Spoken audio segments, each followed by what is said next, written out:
we go. It worked. Yeah. For those of you who are regular here, you may notice that Ben is not present. He said that he will be joining in momentarily, so we can start with Adam.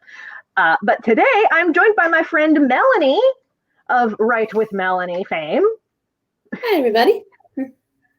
Yeah, so how have you been? We haven't, chatted for a long, long freaking time.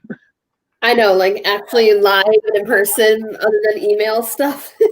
Right? I've been doing pretty good for the most part, just, taking things day by day with everything that's going on. So that's legit. Trying to keep it together and keep busy with, self-care is still putting that first and foremost.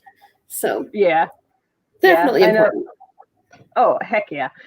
Speaking of self-care, I still have remnants of my lunch on my plate here, so I hope you don't mind if I eat on occasion. That's fine. I'm drinking coffee still, so. Yeah. Jessica joined us. Jessica's one of my regulars. How you doing, Jessica? Yeah, I think we were chatting the one time when I came to your stream back in the summer. Yeah. There's Jessica. Pretty sure Carlos will make an appearance at some point. Yeah, I've got a fair number of regulars who pop in. Nice. Yeah, which is really, really nice. I love their support. Mm-hmm. But yeah, I wanted to get you on stream because A, we hadn't spoken in forever, and B, I wanted to talk about some creative projects live. Once Ben comes on stream, we can talk more creative projects with him. Awesome. Love it. Yes. Oh, Jessica's just getting over a cold. Oh. Tis the season. I totally feel that. Glad you're feeling better. Yes. Once Ben comes on, I will go and get my cup of tea. Right now, it's steeping. Yeah. I made my own mix. It's got, yes, I like to make my own tea mixes. It's got. Yeah, you mentioned that the one time. Yeah. It's got a, let's see. It's got a peach lemon base with sage, thyme, and catnip mixed in. Ooh. Yeah, I've not tasted this particular mix before, although I have had the peach lemon with sage and thyme in it before, and it was pretty good. The catnip is the new extra flavor that I haven't tried yet. Yeah, I was going to mix. I know you can make catnip tea to give it to your cats for them to drink. I just didn't know that we can ingest it, so that's interesting. Oh man, I don't know if I should give Bree any catnip tea. She's already got the zoomies really bad. Yeah, no, there's no way we can give that to Loki. Maybe Ember, but definitely not Loki. No, because I primarily work from home. Mm-hmm. Bree will usually right around the peak of the afternoon. She will just zoom up to the glass door, and then she will scratch the glass, and it's like cat. That's glass. Stop it. It's bad for your claws. Exactly. Yeah. Oh boy. Yep. So you have 2 cats now?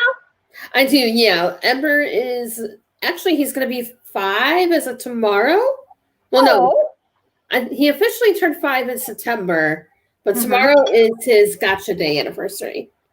So it's his what anniversary? His gotcha day. Oh. So we found him on November 1st back in 2015.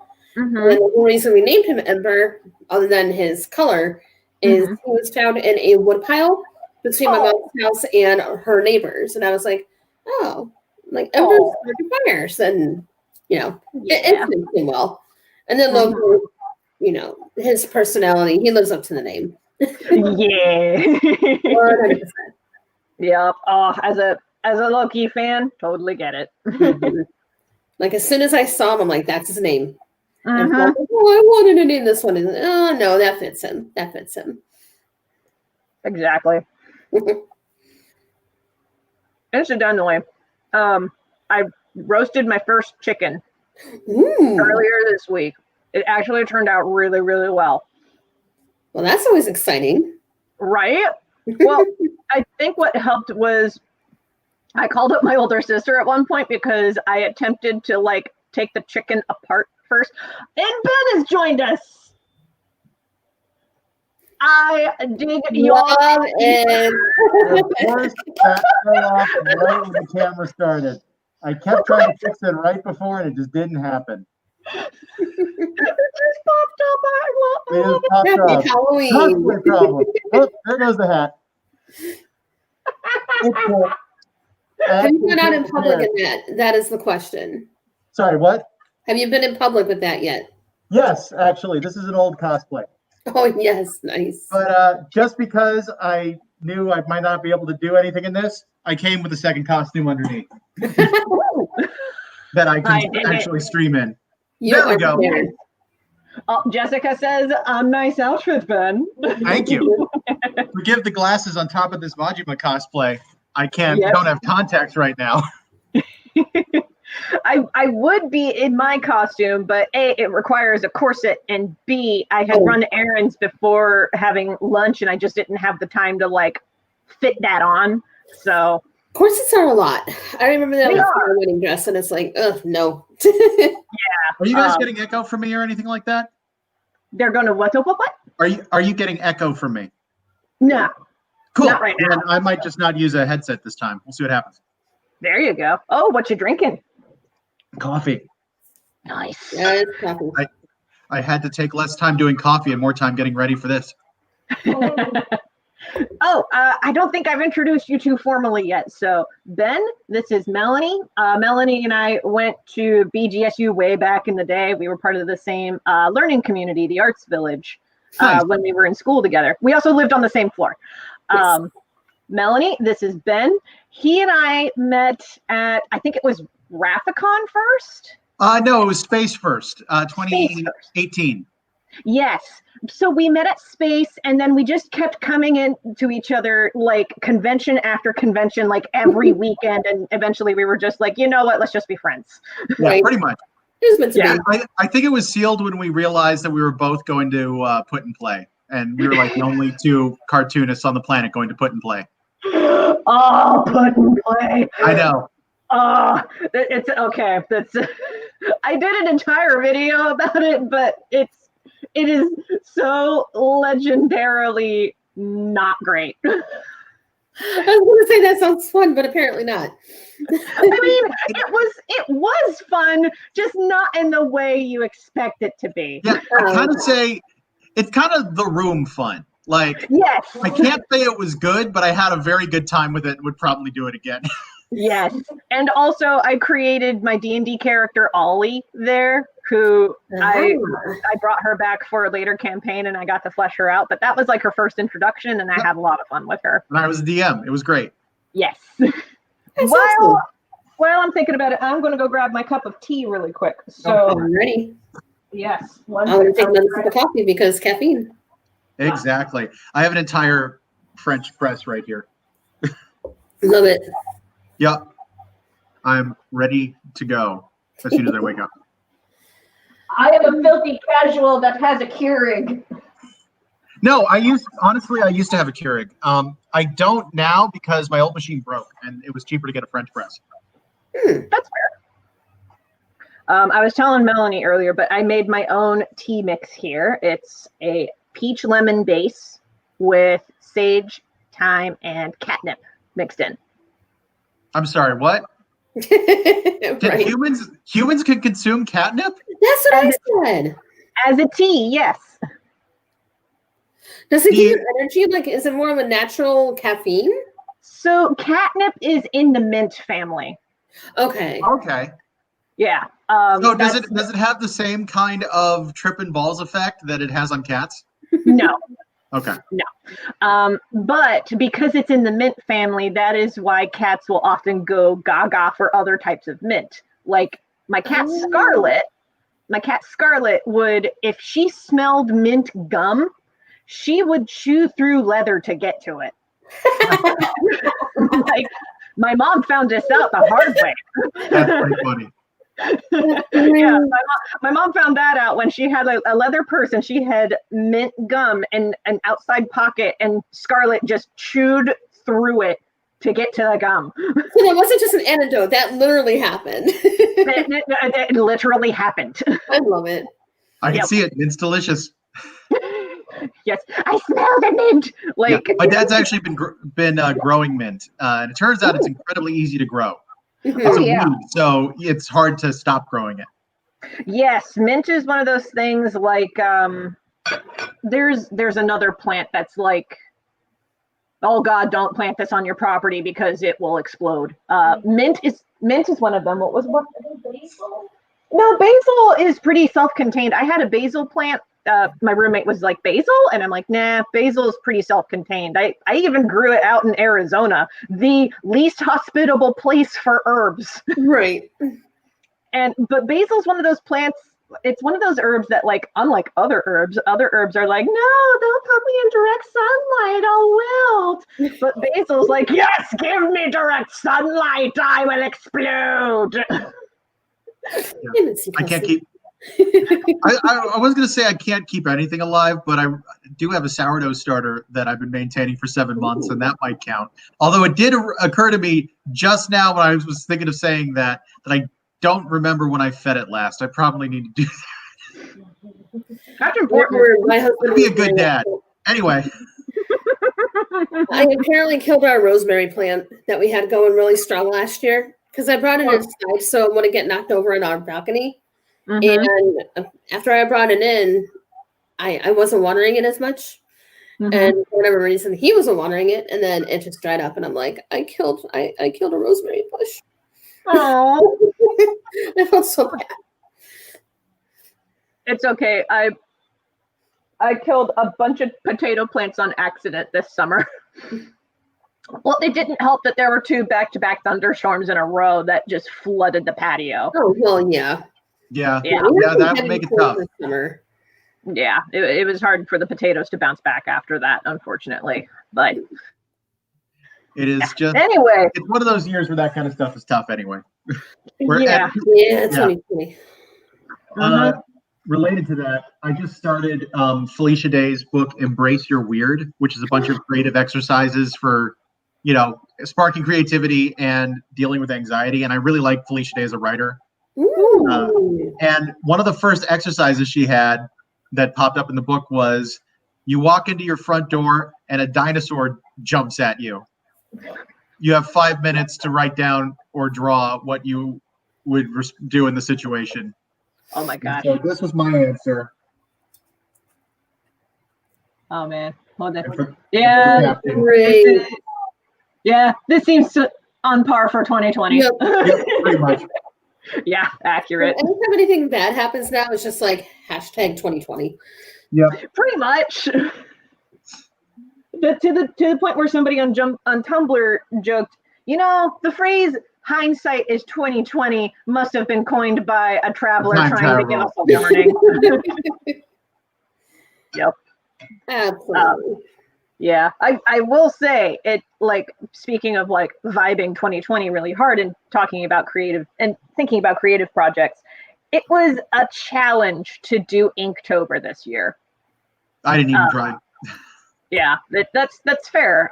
I think a lot of people didn't really try, but I wanted to make the effort because I had been doing Inktober for this is my 4th year now, and I was like, I am not breaking my streak.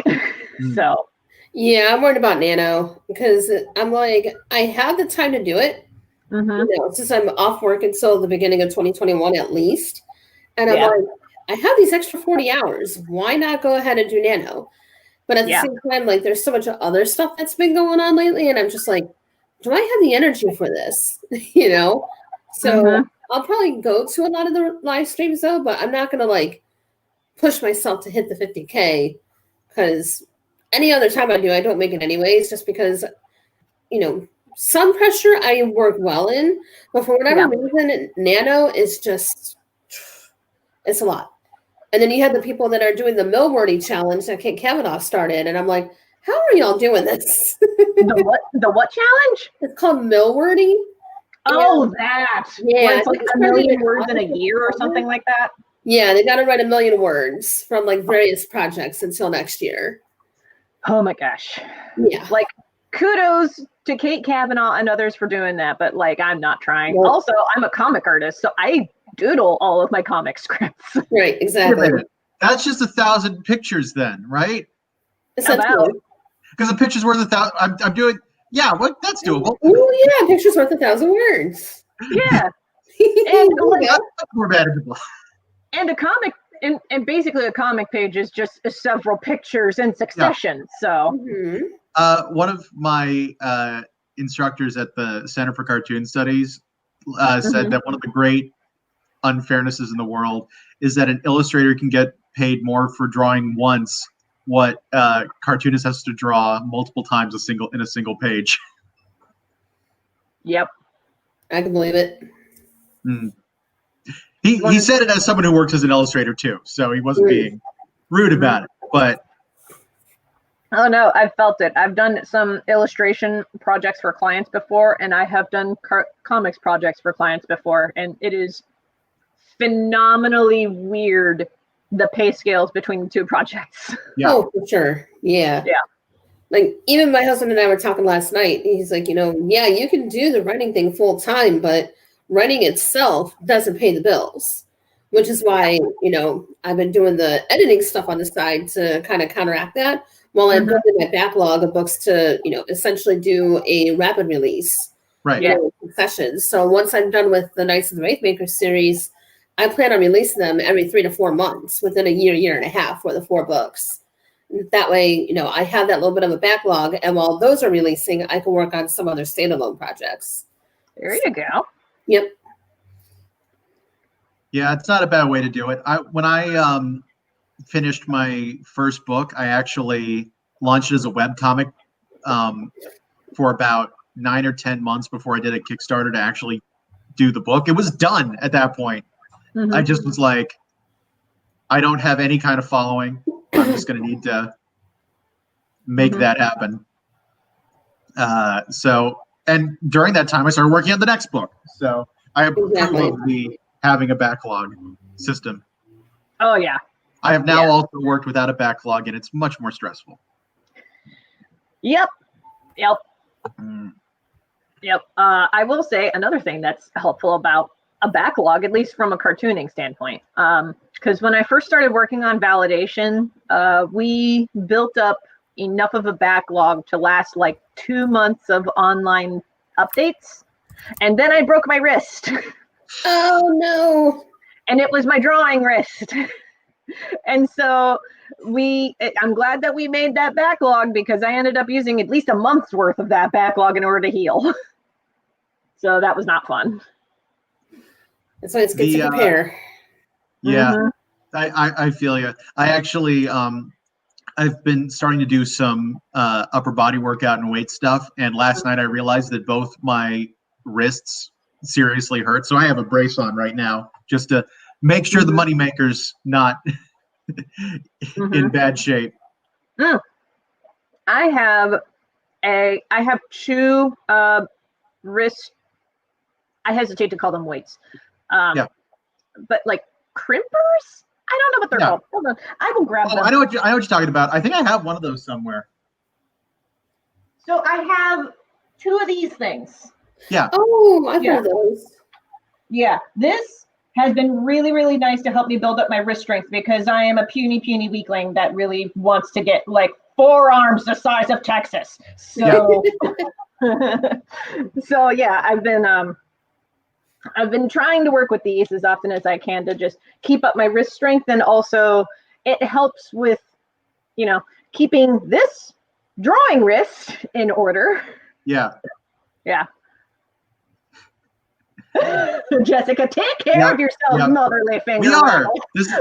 Honestly, this is part of taking care of myself in a lot of ways. Like I've been big on all cartoonists should have a wrist brace for their dominant hand at least. Yes. It is not something you use all the time. It is something you use specifically when you feel like you're having trouble, because like carpal tunnel is real and it's a problem. Yes. It very much is. Like if you have one of these braces, you can just go to put it on one night, go to sleep, wake up the next morning, your wrist will feel amazing. And you don't use it all the time, just when you think you need it. Although, funny story, Angela actually told me once that she doesn't use wrist braces anymore. She actually learned how to sleep with a wrist like this. That's something. Yeah. So that like she's actually trained her wrist to actually go into that rest position, which is awesome. That's cool. I can't be too weirded out by that because like I had to train myself to sleep on my side when I was younger because I had broken my tailbone in 8th grade, so I couldn't sleep on my back, so I had to learn to sleep on my sides. So I've now gotten to a point where I can sleep on my back. It's just I can't do it comfortably for too long, and eventually my body is like, oh, wait a second, I caught myself in this position, and then I'll just whop onto my side. I have the problem where when I try to sleep, the position that works for me changes occasionally. So I'll be like, why is this not working anymore? Okay, onto the back, onto the other side. Yep. Onto the back again. We see what happens. But yeah, I've been using 10-pound weights for a lot of the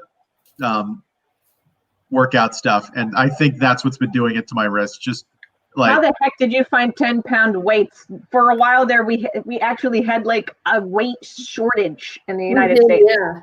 I've had them for a while. So my guess is, did the shortage happen because of the Backstreet Boys reunion tour? Yes.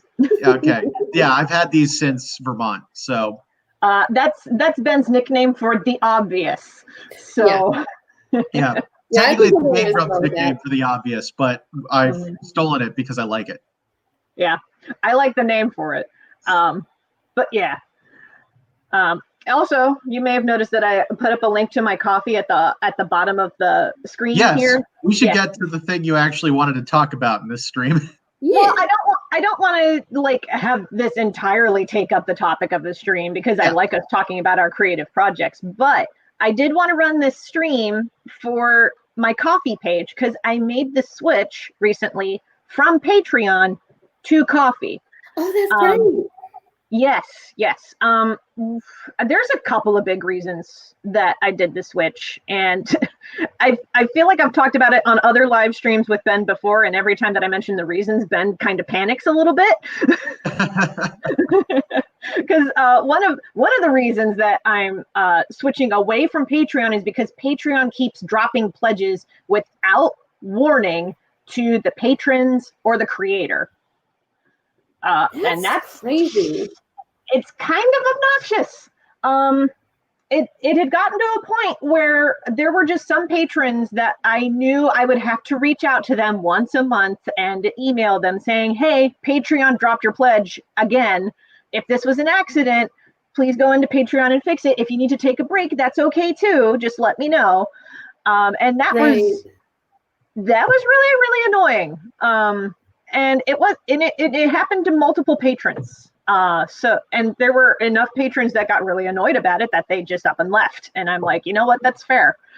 Because like when somebody stops being a patron on Patreon, there's a little survey that they fill out at the end, because the survey is like, why are you not being a patron anymore? And there's like a little laundry list of reasons that you can select.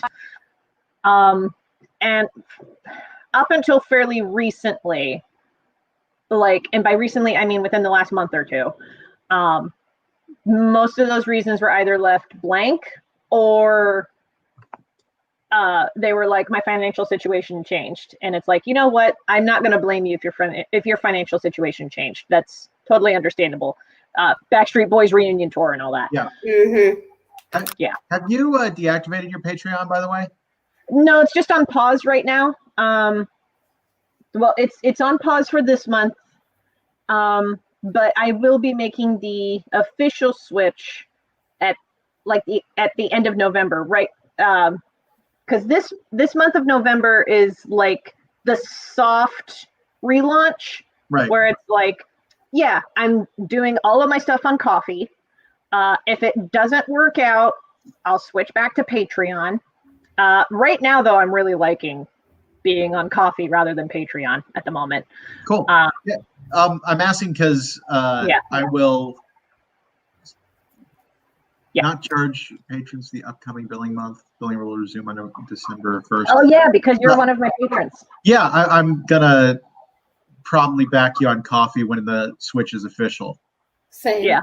Should I go ahead and do it now, or go ahead and do it now, because like I have the page on Patreon paused, but the thing about Patreon is that you can choose to unpublish your creator page. So I will be doing that and not deleting my Patreon account, but I will be unpublishing my creator page. Got it. Yeah. All right, I can't figure this out on the stream. Anyway. Yeah, I'm doing this incrementally. Yeah. Oh, that's a good idea though. That way, it's not like one jump, you know. Exactly. Yeah, because I don't want to completely jump ship. I want to make this as soft of a landing for patrons and potential patrons as possible. Yeah, that's a great approach for sure. One other thing, just because I don't want to forget about it. OhioCon is doing a Discord con this year. They're calling it eHioCon. And they're doing panel submissions, and the submission ends tonight. I only found out about it yesterday. Oh. So if you had any interest in doing a online panel, like 60 minutes is the only time slot they're doing, you'd want to get that submitted. Oh, okay. That's neat. I don't really have any topics that I would want to talk about. Fair enough. Just a heads up, since I imagine your we've talked before that you're not doing, you were thinking about cutting back on cons anyway, but we're all a little con starved. Let's be honest. A little, yeah. But even when I went to comic conventions, I didn't really participate in panels that much. Yeah. So, but I may revisit that when I go to, in particular, like anime conventions. Right. I feel like with some comic conventions specifically, there are some comic conventions that are like the organizers will pick a topic and then they'll look at their artist alley floor and just pick creators who fit that particular topic and just jam them into a room together. Yeah, those get weird. I like the system where you actually submit your own suggestion for what the panel should be, and it doesn't even have to have other people. Like, I submitted for the Who Drawn It panel again, which is just me helping people figure out how to write mysteries, and doing a cost paint live draw, which is just like my live streams anyway.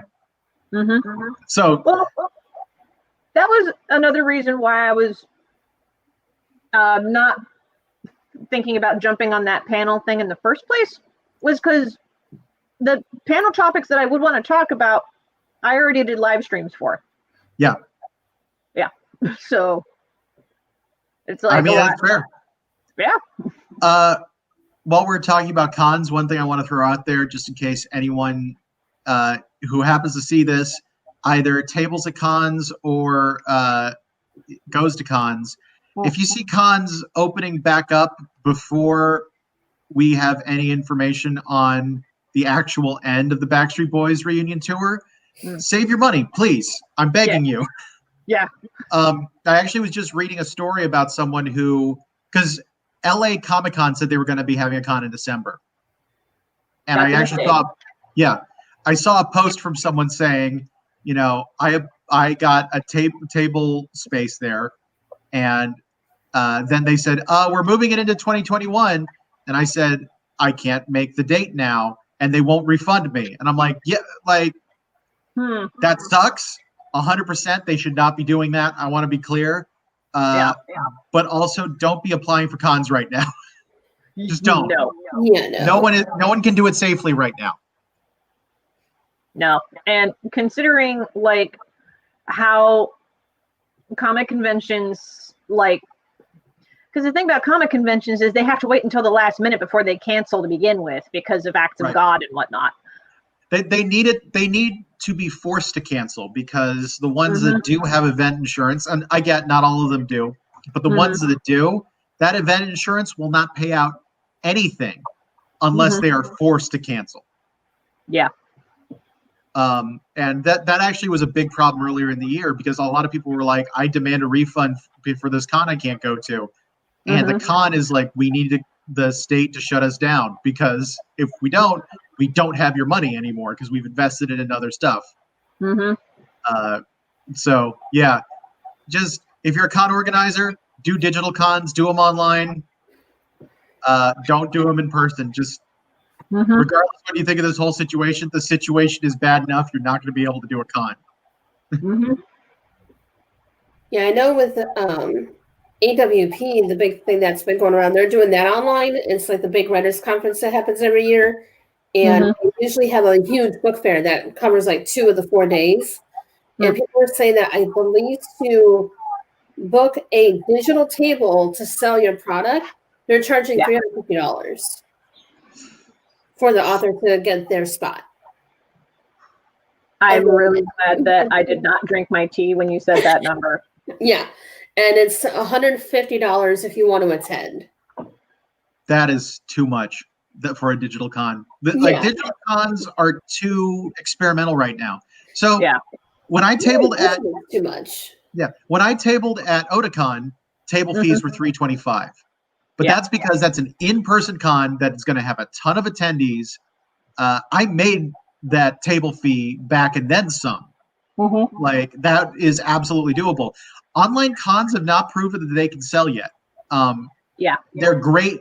They're good at getting people the con experience. I wouldn't be surprised if the cons themselves make a decent amount of money, but most vendors I talk to haven't made money yet on any of it.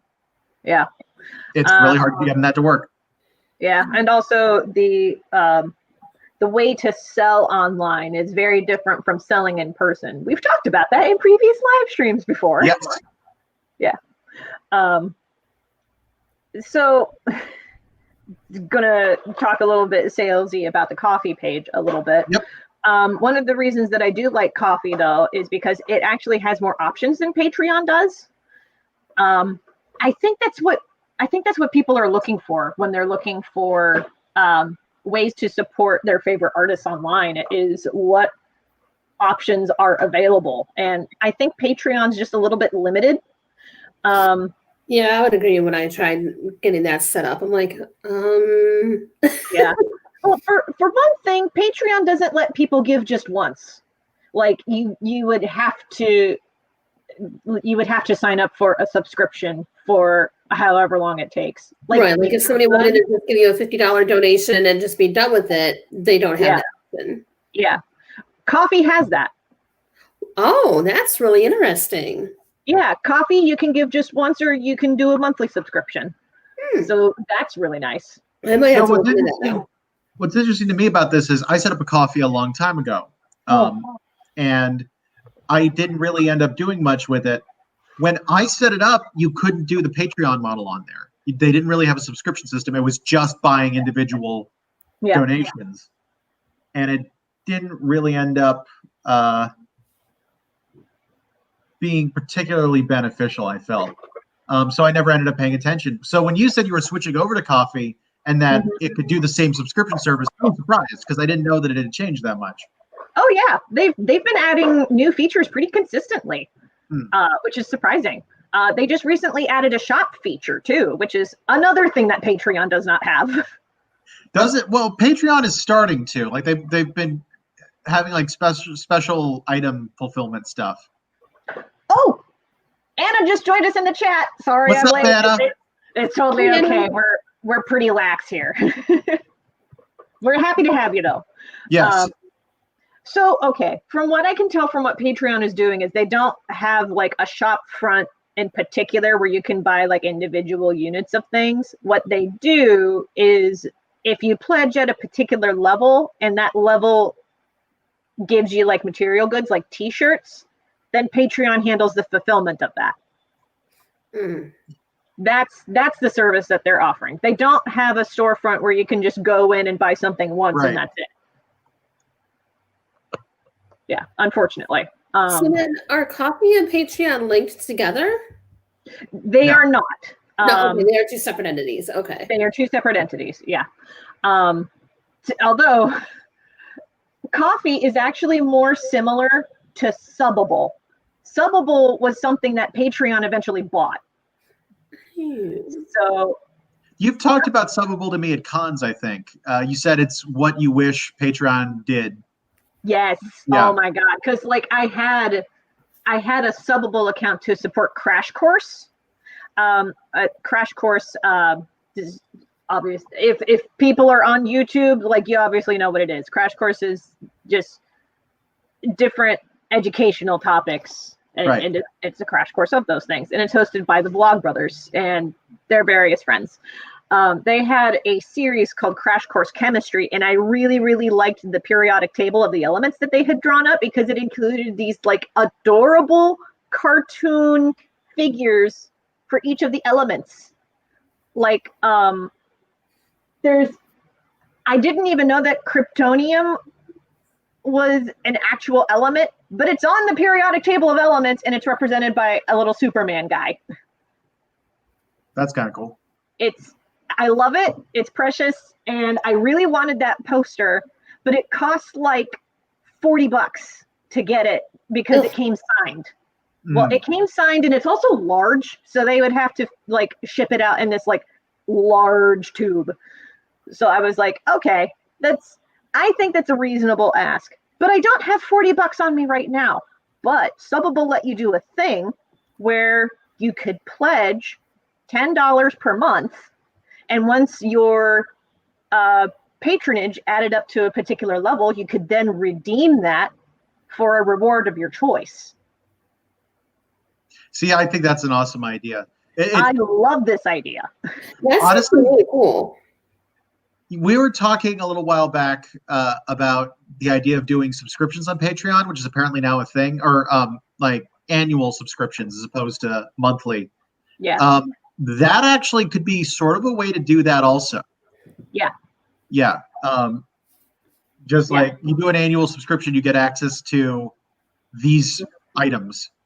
Yeah. And I have it on my Ko-fi page right now that if anybody buys me what I call a crate full of tea, which is like $80 or more as a one-time or annual donation, then I get to draw them in The Legend of Jamie Roberts and or Julia, which are the two comic projects. Yeah. I've thought about doing that, and I've been too scared.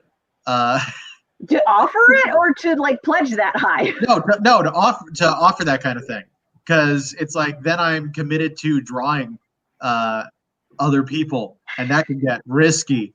Like, I could put you in cosplay. Oh, I'm putting you in cosplay as a jerk because that's what half the extras are. I don't put them in as jerks. They're like in crowd scenes. Like, yeah.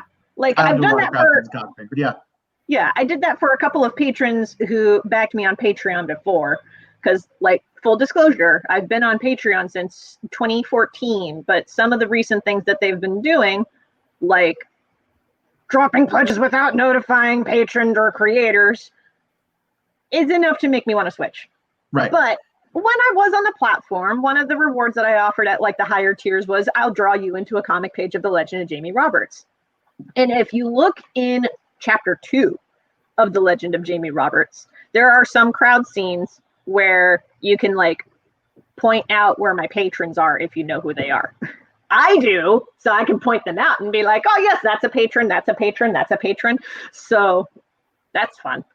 Yeah, that would honestly, that could be fun. I remember doing a crowd scene in a very early comic I did that never saw the light of day. It's one of the comics that I learned how to make comics on. Oh, but there's one crowd scene I did where I learned the hard way how awful it is trying to draw every single person in a crowd. Yeah. And I did some characters from other stuff that I'd done. I threw in, this is back when I was watching Channel Awesome. I put in a bunch of the Channel Awesome hosts. Yeah. Just randomly. And it was like, yeah, I can spot all of them. There's like Cara. I got Spooty in the background there.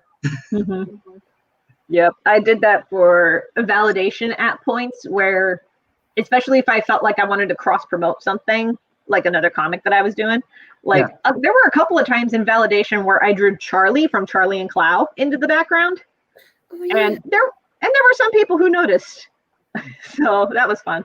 That's when you know people are paying attention, which is always, very, very cool. Yep. I love doing that to see who's paying attention and who isn't. Little Easter eggs. Yeah. Anna in the chat asked if the comic was one I did for CCS. It did go in my CCS application. This was pre-CCS that I was working on it, actually. But I did so much stuff that if I showed this to a couple people at CCS, and everyone just looked at it just like, ugh, because it's a company we're learning on, and I was doing stuff wrong. Like it was, so I was doing it digitally, and I was doing each page at like 11 by 17 because you're supposed to draw bigger, right? Except I didn't know you didn't do that digitally. The files were massive. Oh, yeah. And there are a couple funny spots because green comes up a lot, and I didn't understand about CMYK. I actually brought up some of the pages from that when we were learning how to check to see the color spectrum in Photoshop. And when you do that, it'll actually take any colors that are not in the color spectrum and make them gray, so you can spot that. And I had entire panels turn gray. It was really funny. This comic sounds like a disaster, and I want to see it. It honestly wasn't that bad. It needs a lot of work. It needs rewriting. It needs all kinds of rethinking. It is a series I might go back to. I might show it to you sometime. Cool. Yeah. But yeah, it was a delightful train wreck. Looking back at it now, although everything we work on, like a couple years down the road, we'll look back and be like, "Oh, why'd I do that?" Oh my God! Right, like. Melanie, I'm sure that as a writer, you've had various like short stories or anything that you've worked on that you're just like, and you stuff it in a drawer. Oh yeah, absolutely. And even with like my first book for Knights of the Wraithmaker, most of the feedback that I've gotten so far from my betas, it's like first person is not working as well for a lot of the side character POVs. Yeah. And I'm essentially going to be doing an entire rewrite of the first book.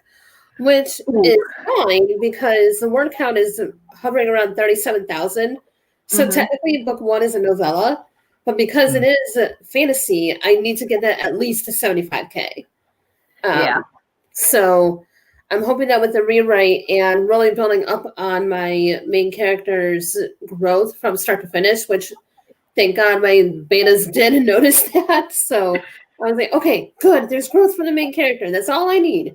So I'll just make that switch. And then there are a couple of other characters who need to be kind of tweaked a little bit as far as what their motivations are. So I know that's going to help with the word count too. But I mean, all I have to do is look at my stories from undergrad and be like, oh my God, class. So the nice thing is after you've done that for a while, you start looking back at this stuff and you still find what was good in it. Exactly. It's a lot easier to find good and be like, oh, okay, there's some good stuff that I can work with. Then I can tweak it and make it better and actually make it publishable. So yes. Do you guys ever have a thing where you go back and look at stuff and be like, oh, I used to do this and this is actually pretty good. Why did I stop? Like, do you know what I mean? Like there's some drawing things where I did some doodles and I remember going back to them a while back and being like, I used to draw noses this way, and it actually really works. Why don't I draw noses like this anymore? Yeah. Quick question, actually, for Melanie from chat. Anna asked, "Does Melanie have a website I can check out? It's not in the notes." I do. I am on Squarespace. So if you just put in my username that you see here, right with Melanie.squarespace.com. That is the site where I have different blogs that are set up for various aspects of my life, especially with regards to writing. And I do book clients specifically for proofreading and grammar. So if you or any writers that you know have manuscripts or even short stories that you need a little bit of help with some refinement, definitely shoot me an email, let me know, and we can set something up. Because that is something that I love to do. I love, for as much as I enjoy storytelling, I love helping other writers. Yes. So, and I actually like that, Anna.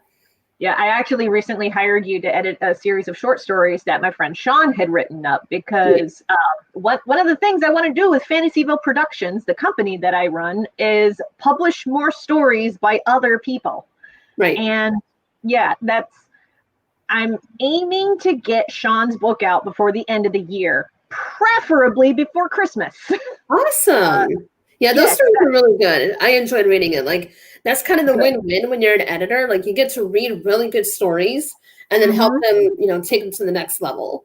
Yeah. So, which one was your favorite? Like, you don't have to get into too much detail about it. Like, don't spoil the story. But like, which one was your favorite? I'm probably gonna have to go with Beast from the Bayou, honestly. That's actually one that I have not read all the way through. So I'm gonna have to read that one. Yeah, it's really good. Just like the progression of it, you know, he leaves just enough like for that twist. He's really good about putting that, you know, as they call it in music, like the beat drop. He's really good about putting that in his writing. So the plot he is really good at that. I thought he did really well with boys in that regard. Yes. Yeah. He has a very specific writing voice, and he manages to match it, like no matter what time frame the story was taking place in, he made it work for that time period. Yeah, so, which is like, you know what, kudos, because not a lot of writers do that really well. Exactly. So Glaring at you, Pillars of the Earth by Ken Follett. Sorry. No, I could rant about that book for days. I'm sorry. No, I have respect for anyone who can do that kind of writing. It's like I've done a lot of different types of writing before, and any kind of straight prose fiction, just I have such a hard time with. It's one of the reasons I like visual stuff, because I can do comics and I can do screenplays a lot easier than I can do just about anything else. Yeah. But I always have respect for people who could really make that stuff work. Yeah, and the same way back with you guys too, because I'm like, I can't draw for it. Yeah. So it's like that's why it's like, hey, when I run into a book cover, I would hire folks like you, to take the visual that I have in my head that I can describe it for you in words. But if you were to ask me to draw it, it would look like a kindergartner did it. So right. Which honestly, not the worst thing in the world. So one of the things that I've heard anecdotally. So you know the author R.L. Stine, Goosebumps. Yeah. He started as a comic writer. Okay, I've heard that. But one of the things that he would do, because he couldn't draw particularly well either, but whenever he did scripts, he'd also lay out the pages, like he'd do thumbnails. Yeah. That's cool. Yeah. I've talked to some of the artists that worked with him, and they're like, that was so helpful. Like you don't have to be a great artist for a lot of that stuff. If you can visually represent what you're wanting the artist to do, saves us a lot of time and effort. Yeah. Even like stick figures and drawing an arrow, like this character needs to look in this direction, or this, or like circle a spot in a panel that's like, this is where the focus needs to be, or something like that. Yes, visual cues. Another fun thing, again, anecdotally, one of the people I was taught by at CCS worked with Alan Moore quite a bit. Ooh. And one of the things that he said is that, Harvey P. Carr did that too. It's a great thing to do. But one of the things that Alan Moore would apparently do is he would also thumbnail everything he wrote, except he wouldn't show the thumbnails to the artists. He was doing it so that he knew that what he was writing was correct. Oh, cool. Yeah, so one of the big things I recommend to anyone who wants to do comic writing, do a little bit of thumbnailing. It doesn't matter if you share it, doesn't matter if you can draw. You need to understand what you're trying to tell the artist, because sometimes what you say is really, really hard to do. Yeah. And that makes sense too, because like I know a lot of feedback that I get, they always say in writing, show versus tell. Yeah. And I think if I were to try putting those visuals in my head versus the words first, I would better know how to describe it in an actively shown way versus just telling the reader and not letting them do any of the work themselves with how they're imagining it. Yeah, like that. So that's one of the things that I feel Lovecraft did well. Like Lovecraft had a lot of problems. I feel like nowadays you pretty much have to say that whenever you bring up Lovecraft. But one thing that I really liked about how he wrote is very often in his good stuff anyway, in a lot of his later Cthulhu stuff, he got a little bit too descriptive, but he was really good at not describing what was being seen so that you'd picture something worse. Right. Like, I have to share this. anytime HP Lovecraft comes up because googly eyes. And that makes me so happy. That's the look he got whenever he saw someone he thought might be foreign.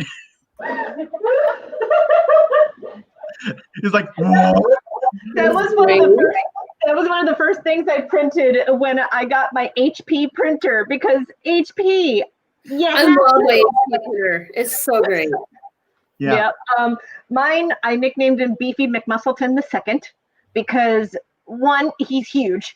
2, my previous printer was named Beefy McMuscleton, but I could not bring him with me when I moved to my new apartment. So I got it. Beefy McMuscleton was my father. Please call me Beefy. Yeah, but like, you know, HP, we had to print Hewlett Packard Lovecraft, Hippopotamus Lovecraft, Hates Progress Lovecraft. Hates Progress Lovecraft is amazing. I'm sorry, I'd never heard that before, and I love that. What was it? Hates Progress Lovecraft. I've never heard someone say that, but that is amazing. Yep. Some of these nicknames came directly from Overly Sarcastic Productions, full disclosure, because they had an entire Halloween episode about H.P. Lovecraft short stories. That. I guess I just blanked on that one joke, just because it's one of those ones that goes so fast you have to watch it multiple times. Yeah, like, that's the thing about Red as a narrator, is that she talks really, really fast. So, like, you have to, like, watch the video multiple times to catch all of the jokes. There was a book series. I checked out the first book in it. It was okay. Called Carter and Lovecraft, which is sort of a paranormal detective agency with the descendants of the original Randolph Carter, who in this was a real person and a friend of H.P. Lovecraft, and H.P. Lovecraft's descendant, who is a black woman. And one of the things that comes up is that she's like, yep, it's really funny to me that, like, that would drive my great grandfather nuts if he knew it. Yes. Yeah. Elements of I'm not going to say the book was okay. I've thought about checking out the next one in the series, but I'm not entirely wedded to it. Worth checking out if you want to give it a shot. Yeah. Oh my gosh, I have to check it out. What was it called? It was called Carter and Lovecraft, I believe. Here, I'll see what I can find. Carter and Lovecraft. Yeah, there's a private chat for us peeps on the live stream. So, like, if you wanted to do that, you could do that too. Got it. I'll put the Goodreads in there. What was that? I think they are making that into a series. My roommate thinks that they are making that into a series. No, it would probably work as a series. Familiar. Oh, okay. Yeah, I see it. Oh, speaking of Goodreads, something I just like to bring up with people. If you read books and graphic novels, check to see if they're on Goodreads and rate them if they are, because a lot of people need that. Yes. It surprised me that there's actually a couple of comics of mine that are on Goodreads. Very cool. Yeah, which is like great. I remember one time Tom and I were in Grounds for Thought, and I think we saw a couple of your books over there too. I was like, oh, local writers are like, I know her. Yep. Yeah, looks like Thoughtful Dinosaur and Charlie and Clow. Yep. Hey, and on both of them you have a 4-star average rating. Yes. Good. I will take but it. Yeah, that happens kind of automatically if you're sold on anything using an ISBN. It shows up in the system pretty quickly. Good to know. And if you're sold on Amazon, it happens like that. Ooh. Okay. Really glove on. But yeah, my stuff shows up before I even put it on there. Although usually I have to go in there and fix stuff. Like, I'm looking at yours. There are no pictures. Like, they don't have the cover images or anything like that. Yeah, so I'm going to need to go in and fix that. That's fixable. And you can contact them and be like, hey, I'm the author. And you can actually get that turned into your author page. Ooh, that's good to know. Learning something new. Yeah. I really like that. It's a good way to get feedback from readers. If you have stuff on Amazon, and you can set up giveaways, or if you want to just do physical copies, you can do giveaways without Amazon, I believe. Nice. Yeah, it's I actually did that with my first book. It cost about $125, I think, and I gave away 100 Kindle editions of my book. Nice. And incidentally, $125 is about how much it is to get an ISBN. Oh, that's not too bad. Yeah. If you want to get a barcode for the ISBN, though, that's an extra $25. Right. Another important trick with that, ISBNs get substantially cheaper if you buy them in bulk. Yes. Which, if you think you're going to be, like, I ended up doing that because it's like, I'm going to be using a bunch of ISBNs because I plan to keep making books and they never expire. So I want to say each of my ISBNs cost $10 to $20 because I got a bunch of them at a time. That was a while ago. I don't remember the exact numbers. Actually, I wrote it in my Kickstarter. I can check that. Yeah, I keep meaning to buy them in bulk because I know ultimately it is cheaper that way. It's just the way that the production schedule goes with Fantasyville Productions, it often doesn't just pan out that way. Yeah. So one other trick you can do is some services that you publish through will provide an ISBN for you or give you a deal on it because they've bought them in bulk. Yeah. Ingram Spark has been sending me a lot of ads saying they're doing free ISBNs now. I don't know the details, but it might be worth looking into if that's something you would need. And with Amazon, you don't need an ISBN because there's an Amazon ID number. So if you're only selling through that, which I get why you would not want to, but if you were, that's an option because the number it gives you is free. Yeah. I'm trying to avoid Amazon though. Okay, my ISBNs were about $30 each. Yeah. That's still better than buying them on your own. Yeah. That's why I recommend getting. I think I got 10, and that's all it took to drop it dramatically. Nice. Something like that. I need to check. Like I always forget. I don't even remember how to get them half the time. Every time I have to do it, I refigure out the website. I don't even know what website to go to. I just have to Google ISBN ? Yeah, I mean, go to a search engine of your choice and type in buy an ISBN, and usually the first like 2 or 3 results are a good enough indicator of where you can get them. Yeah, I think they actually go through, I think it's a .gov website. So That's cool. I think they're regulated. Am I remembering that correctly? I wouldn't be surprised. It's like a trademark thing. Oh, it's ISBN.org, so it's not necessarily. Oh no, I got it through Boker. That's right. That's my identifier. Yeah, that's how I get all of mine is through Boker. Yeah. I've actually heard of that. Yeah. Boker it's nice enough. Yeah. It like is perfectly functional for what you need it for, and you don't need it very often. Yeah, exactly. Like, I'm glad that I keep my password for that written down someplace though, because like I can never remember it half the time. Again, I don't have to log in there super duper often. Yeah. And I'll have to, I'll probably send you an email too at some point just to kind of get them an idea of the publishing schedule with Fantasyville. Yeah. So, because it sounds like that would be a good match for the audience that I want to reach with my series. Oh, so, heck yeah. You can figure something out with that. Yeah, we can do that.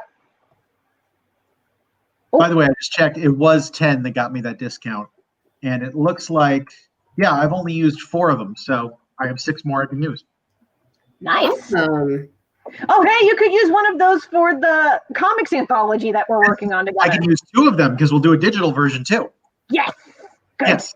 So that will have an ISBN on that, which will be very nice. Mel, Ben, and I are working on a comics anthology together for cryptids. Yep. I love it. That's awesome to see. I can't wait to get the visuals on that. Oh, yeah. I mean, I can show off some of the concept art for mine, if that's okay. Yeah. I'd be fine with that. I can actually show some of mine, too. I have, not the concept art handy, but I have the thumbnails I've been working on. Okay. Conveniently, it's streaming from my desk. Let me see about getting a thingy or 2 ready so that the screen share will not freak out as much. Yeah, mine won't be screen share because I'm doing physical for my thumbnails. Mm-hmm. I had it in my head that this was going to be a much weirder size than it actually was. And then I'm like, oh, it's almost half letter. I could have just done normal thumbnails, but... Mm-hmm. There we go. Okay. I'm going to do a screen share real quick so that you can see my Mothman concepts, because my short story is about the Mothman. Can you see him? That is, that's awesome. That's so good. I like drawing big creepy things. Actually, I think I have. Then we need to talk prices for Knights of the Wraithmaker cover, because that's kind of the style I want to go for the Wraithmaker. Yeah. Oh my goodness. I'm excited. He's creepy. Yes, I like creepy things. I like the cute and creepy. And Jessica likes it too. Thank you, Jessica. Yeah, let me see if I have any other. Oh, I do have other monster designs from my webcomic, The Legend of Jamie Roberts, because I love designing monsters. Oh my gosh. Okay, let's see here.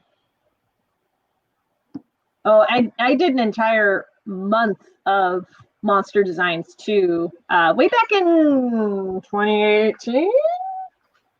I want to say it was a while ago. It was a while ago. And it was only pre Backstreet Boys reunion tour. Right. Like for sure.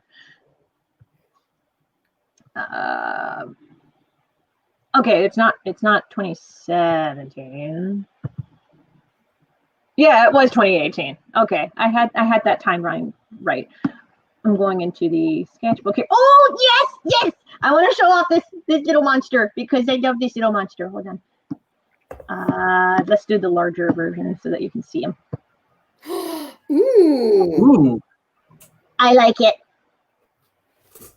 You know, one of the things I've come to realize is surprisingly scary is animalistic monsters with human hands. Yes. So there's a. Hold on a second. I see Melanie has a cat. Yeah, I got Loki. He's not happy right now.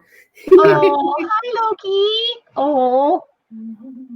Oh my gosh. Oh, and I see Ben is sharing his concept art as well. Awesome. Yeah, I'm doing a chupacabra, and it's been interesting trying to design it off of the various descriptions that people had of them. My story is kind of having them almost like coyotes, but a little different. It'll be interesting. But it was a lot of fun trying to do the monster design. Forgive the terrible photo. I love designing monsters. It is one of my favorite things to do. It is so good. Actually, I had an interesting thing with this monster that I'm trying to figure out. Did you happen to read the script that I posted in the group chat a while back? I read the beginning part of it. I did not read it all the way through. I'm sorry. Well, no, that's fine. I'm asking because there's an interesting bit of feedback I got from our editor. And this is one of those things that I would also recommend to creators. If an editor gives you feedback that sounds completely weird to you, you probably wrote something that wasn't clear. Yes. And one of the things that Mel can speak to that as an editor. I can. Exactly. And I fucking appreciate that. So the story I'm doing is basically a Western, where you've got a family out on the frontier that's suddenly getting attacked by their homestead's being attacked by a family of chupacabras. And I really am treating them as typically scavenger animals, kind of the way a coyote is. Like they're very opportunistic. They tend to avoid danger whenever possible. But if an animal strays away from the herd, they'll go for it. That kind of thing. And when it was written, I got notes from the editor with concerns that it was more along the lines of sort of the Western trope of demonizing the First Nations people. Do you know what I mean by that? Like, like he read this as a Native American tribe attacking the homestead type of story, and it occurred to me, did I not make it clear these things are animals, not sentient in the same way? Like, I'm trying to be careful with my wording, but so it has me a little paranoid as I'm working on this, just because I'm like, I need to make that clear. And I hope that does clear it up, because I actually need to talk to the editor about that just to make sure I'm understanding the feedback correctly too. But it's funny because it's something that never would have occurred to me, because I wasn't picturing it in those contexts. I was picturing an animal attack. Yeah, no, like this is why I'm really glad that I got JD on board with the anthology project as an editor, is because he has an eye out for that sort of thing. Yeah. And to kind of real quick, but I do have to hop off. My mom's going to be stopping over in a few minutes. Okay. So I just wanted to say thank you so much for having me on today, Kelsey. Oh, thank you so much for joining us. Yeah, I forgot to let people know that you had to hop off, so that's my bad. But thank you for joining us. Happy Halloween, guys. Happy Halloween. Tell your mom I said hi. I will. Okay, I'm going to remove you from the stream now. Alrighty. And there we go. Oh, it's so roomy now. I know, so much more space on the screen. Oh, I still have that screen share. Let me get rid of that. Yep. But yeah, I should let Melanie know that Jessica said bye. Nice to meet you. Speaking of, I started a new sub channel on Discord for like Ask Me Anything, as like a hey, ask me a question and I'll answer it live on a live stream. Jessica wanted to ask us both this. Super straightforward. How are you doing? Oh. I don't know if the microphone picked that up, but my roommate just went, oh. Nice. That's funny because I heard it as, oh. So apparently her response was, oh, that's cute. And I heard it as, I mean, both are accurate. Not wrong. Not wrong. I'm pretty sure Jessica meant it in a sincere way and Alex meant it in a sincere way. Yeah. I'm like, personally, I'm doing pretty good. I'm back in Columbus, which is exciting. Awesome. Getting ready for the ministerial duties I have to perform in a couple weeks. Ooh, yeah, that's right. You're going to be ministering a wedding. Yep, that's going to be pretty awesome. It's probably going to happen on my porch. That's going to be interesting. And they're going to live stream it if we can get the setup working. Ooh. Yeah. That's exciting. Going to be interesting. Live streaming a wedding. So 2020. Honestly, I could see it happening beyond that. Like, there are a few things out of 2020 that I hope we'll see as ongoing stuff. I think there's going to be like a lot of the digital meetup things I think are going to continue and be supplemented by in-person meetup stuff. Oh yeah. Yeah. I like self-plug for the future of Comic-Con's live stream again, but we talked about this a little bit in the future of Comic-Con's live stream about a possible integration of virtual and in-person stuff in such a way to help like manage crowds. Jessica wanted to ask, how are your parents doing, Ben? They're doing pretty well, actually. I was a bit worried just because election season tends to get pretty crazy in that household. But yeah, there's always separation anxiety when I leave, only child syndrome. But yeah, they seem to be doing pretty well. I've called in a few times. They're gonna see me again pretty soon because I'm heading back for Thanksgiving. And in fact, we're doing Thanksgiving late because I'm going to be quarantining for a couple weeks before I go. And because of the wedding, that means I'm not going down until Thanksgiving Day. So we're doing Thanksgiving on Sunday. Gotcha. I'm not doing Thanksgiving until December 6th-ish. Yeah. The weekend of December 6th. I'm going to be heading down the neck of the woods towards my sister Kia anyway, because there's a previous client of mine who asked me to come back and draw caricatures at his company party again, which that'll be interesting to see how that's going to pan out. But wait, he wants you to do caricatures at an in-person company party? Yes. It'll be interesting to see. He's paying me twice the rate that he usually would, so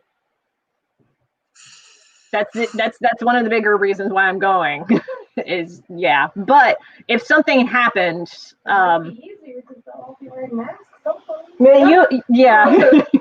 roommate just brought up it may be easier because they're all wearing masks. But the other thing about doing caricatures is that it's already a pretty socially distant thing anyway, because like the easel has to be a certain distance away from the other person. I understand the worry though. Yeah, like, you see, I'm worried. I'm trying not to lecture because you're smart and you're an adult, but yeah, but I'm definitely worried. I'll admit that. The organizer did give me an out, where if something were to happen, even like a week leading up to the event, then I can cancel if I need to. So he did give me an out in that regard. Still thinking about it. We'll see what happens.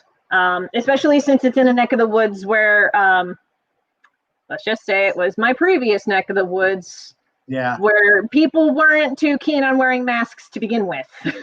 So it's also in kind of a rural area, or very rural, yeah. That might not be too bad, because one of the problems with the Backstreet Boys reunion tour is it's disproportionately affecting cities because of population density. And a lot of the people who don't see this as a problem, it's because they live in areas where it's admittedly less of a problem because it's a lower population density.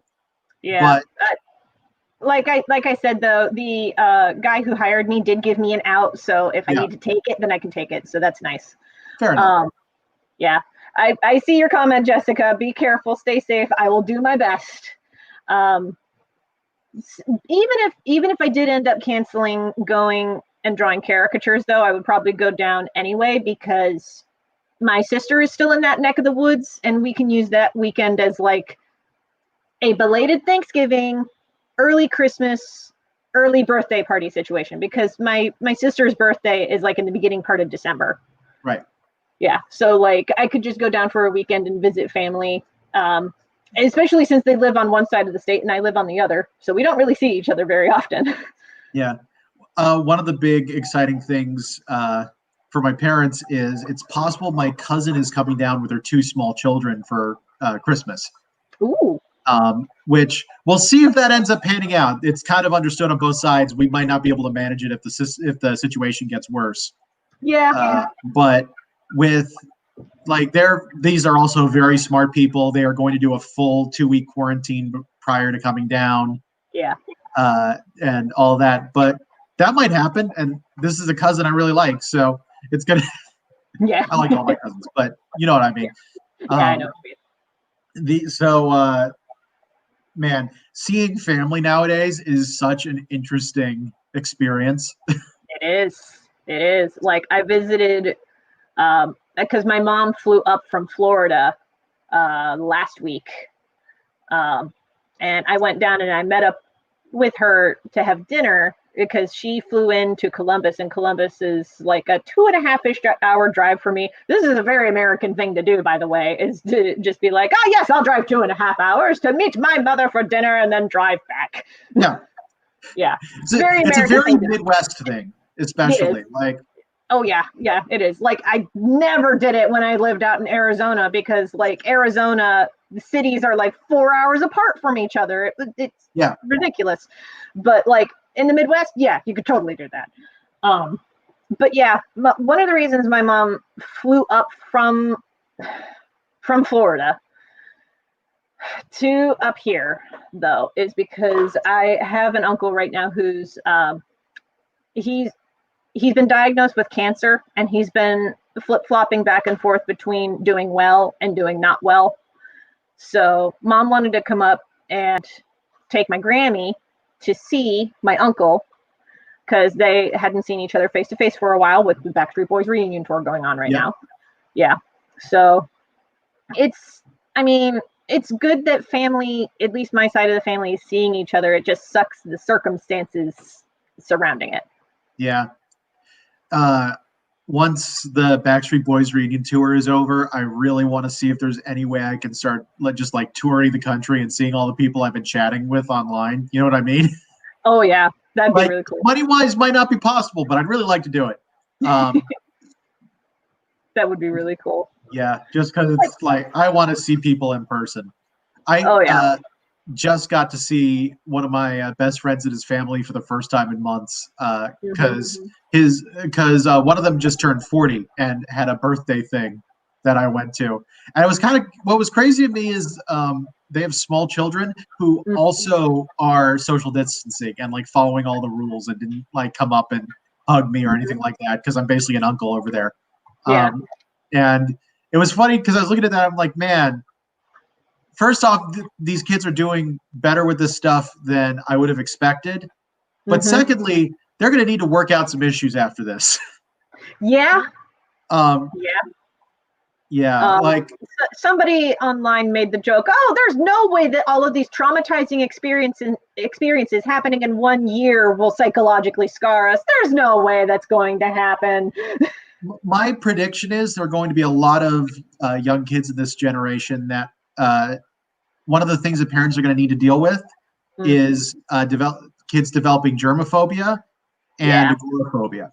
I think both of those are going to agoraphobia. Oh yeah. Yeah.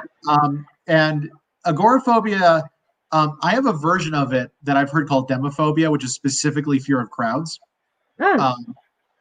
And it's one of the things that I observed personally is social distancing is really easy for me because because you already have an aversion to crowds. Well, yeah, I naturally have this aversion to being like, I automatically avoid people without even thinking about it. I've just extended that 6 feet. But I'm seeing like these kids doing sort of the same thing. And I'm like, parents are going to need to deal with this when they, you know, once it's possible to deal with it, because this can be a difficult one to deal with. Yeah. I want to ask really quick before I forget, because creative people like ourselves, like who make stories and things and then make public appearances, or at least made public appearances until recently. Yep. Like you deal with fear of crowds. I deal with just low level anxiety all the time. And I had a table buddy who had just full on social anxiety. Yeah. So I wanted to ask you, how do you handle how do you handle comic conventions, being in crowds when there's a little part of you that's like, I should not be here? How do you handle that? I have it pretty well controlled most of the time. It's like one of the big things that helped me is doing dance in college, because that was an extremely safe space to have social interaction with people. Like when I was in high school, it could get so bad that like even like any physical contact from anybody would kind of make me nervous. But it's in such a controlled space when you're doing partner dancing and things like that, that it really helped me get over that. I remember, I want to say sophomore or junior year, being on a crowded dance floor just for, you know, a typical dance floor like you picture nowadays, not a ballroom dance floor, with a group of friends dancing. And I was thinking, I'm actually doing this and not freaking out. That's pretty great. And when I'm tired, it gets worse and things like that. And when it's just a crowd, I'm pretty good at just getting through a crowd. I actually have joked before that with some of the dances where you travel around, like waltz, where you're moving all over the floor and things like that. I think I'm unusually good at avoiding crashing into other couples in tight situations. Because often those floors are crowded too, and I'm just very carefully navigating through everything. And it's like, yeah, this is my taking advantage of my social anxiety. I have these automatic instincts to do this. But I've also, with a lot of, I'm the type of guy who, if I had a severe fear of heights, would go on roller coasters to try and like shock it out of my system. It's not necessarily, that's not the best way to do it for everybody. It really depends on the person. Yeah. I'd say dance was sort of a systematic desensitization, which is a much better way to do that. But that really helped me with a lot of crowd stuff. And the other advantage I have is whenever I get nervous or scared, I talk, which makes it look like I'm not nervous or scared because I just don't shut up. Yeah. It's like in the movie Clue when Mrs. Peacock is just like talking at the dinner table, and then Professor Plum next to her is like, are you afraid of silence? And she's like, yes, I mean, what? No, why? That movie is so good. That movie is so good. Yep. I was about to say my roommate hadn't seen it yet, but I made her sit through it once. Clue? Yes. Yeah. It is What- so good. By the way, fun bit of Clue trivia that I learned last time I watched it. Hmm.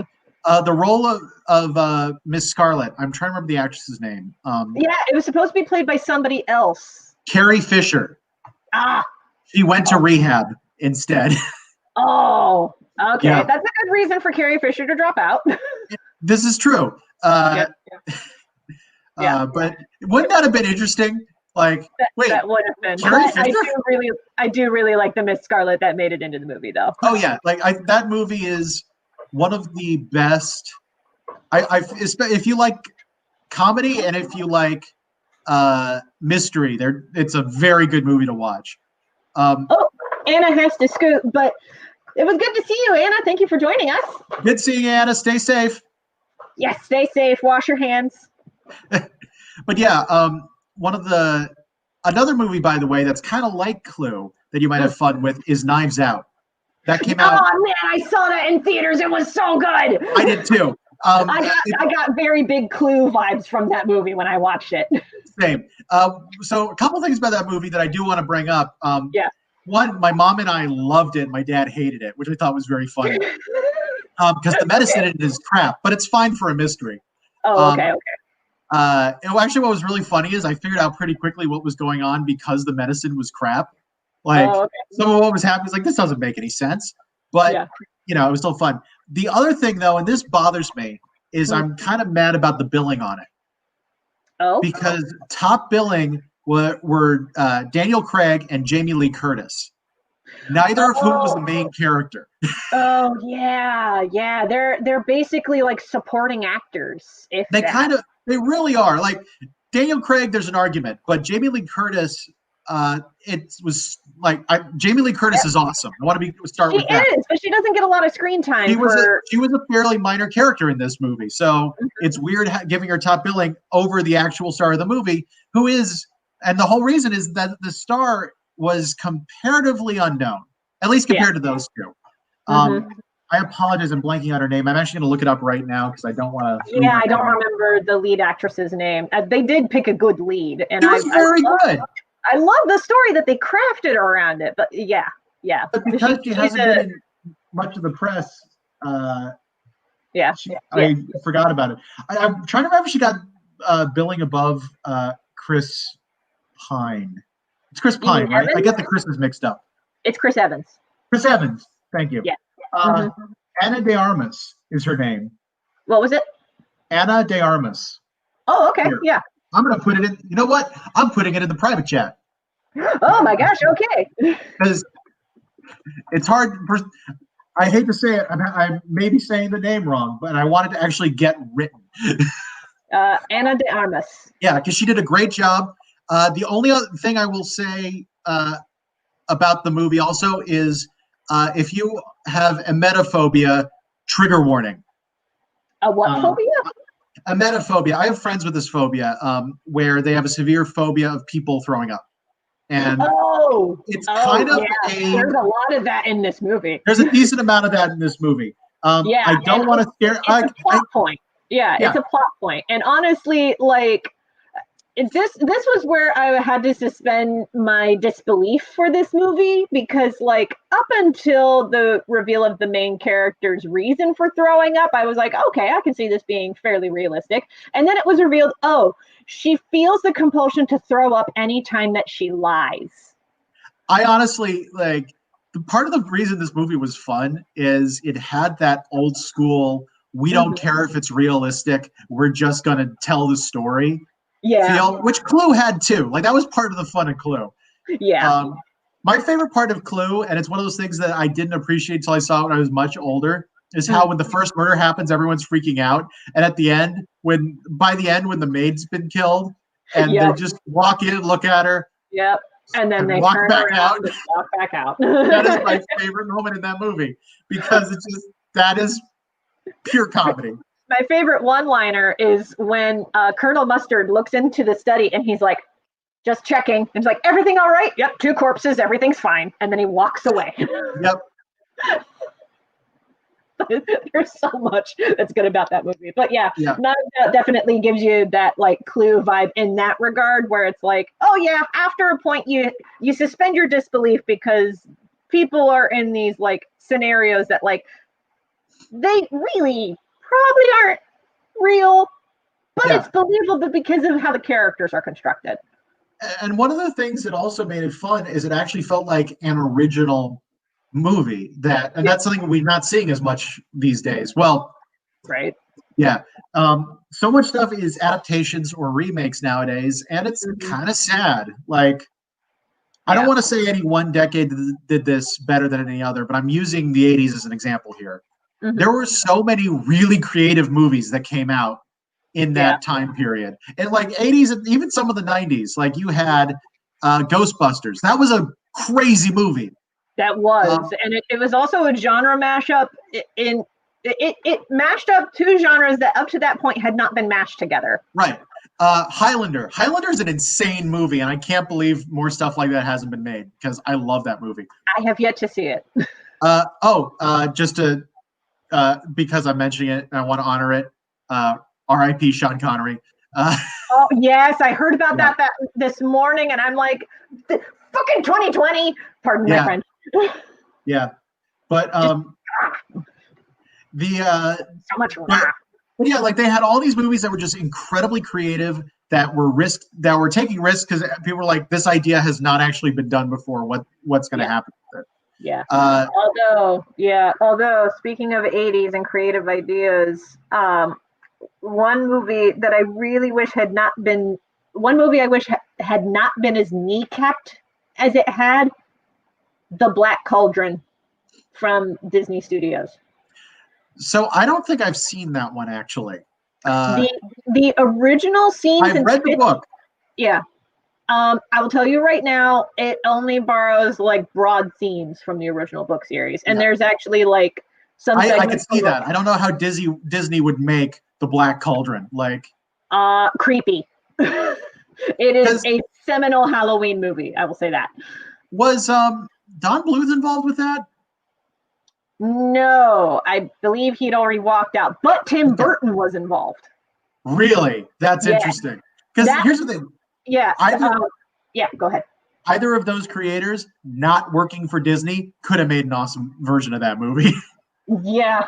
Because Tim Burton was involved in the art production side of things, and Black Cauldron was the first movie that Jeffrey Katzenberg was executive producer of, and he did not make a great first impression. I will tell you that right now. I would go more in depth into it, but there's this YouTuber, Breadsword, who talks about this way more in depth. So go watch his video about the Black Cauldron. It's a long one, but it's worth a watch. He also shows some of the footage that got cut from the final cut that I feel should have been left in there. Like, it would have made this animated movie PG-13, and it would have been the first PG-13 or R-rated animated movie produced in America up to that point, if it was released with the original cut, but it was not. That would be fascinating. Yeah. I'd be really curious to see that. Yeah. I feel like it should have been released with the original scenes and intent, but Jeffrey Katzenberg, petty butthole, did a lot of cuts to it. Like some nightmarish cuts. Like if you work in the animation industry and you saw what Jeffrey Katzenberg was doing, you would be freaking out. Yeah. But again, Breadsword did an entire video about this. Go watch it. It's a great watch.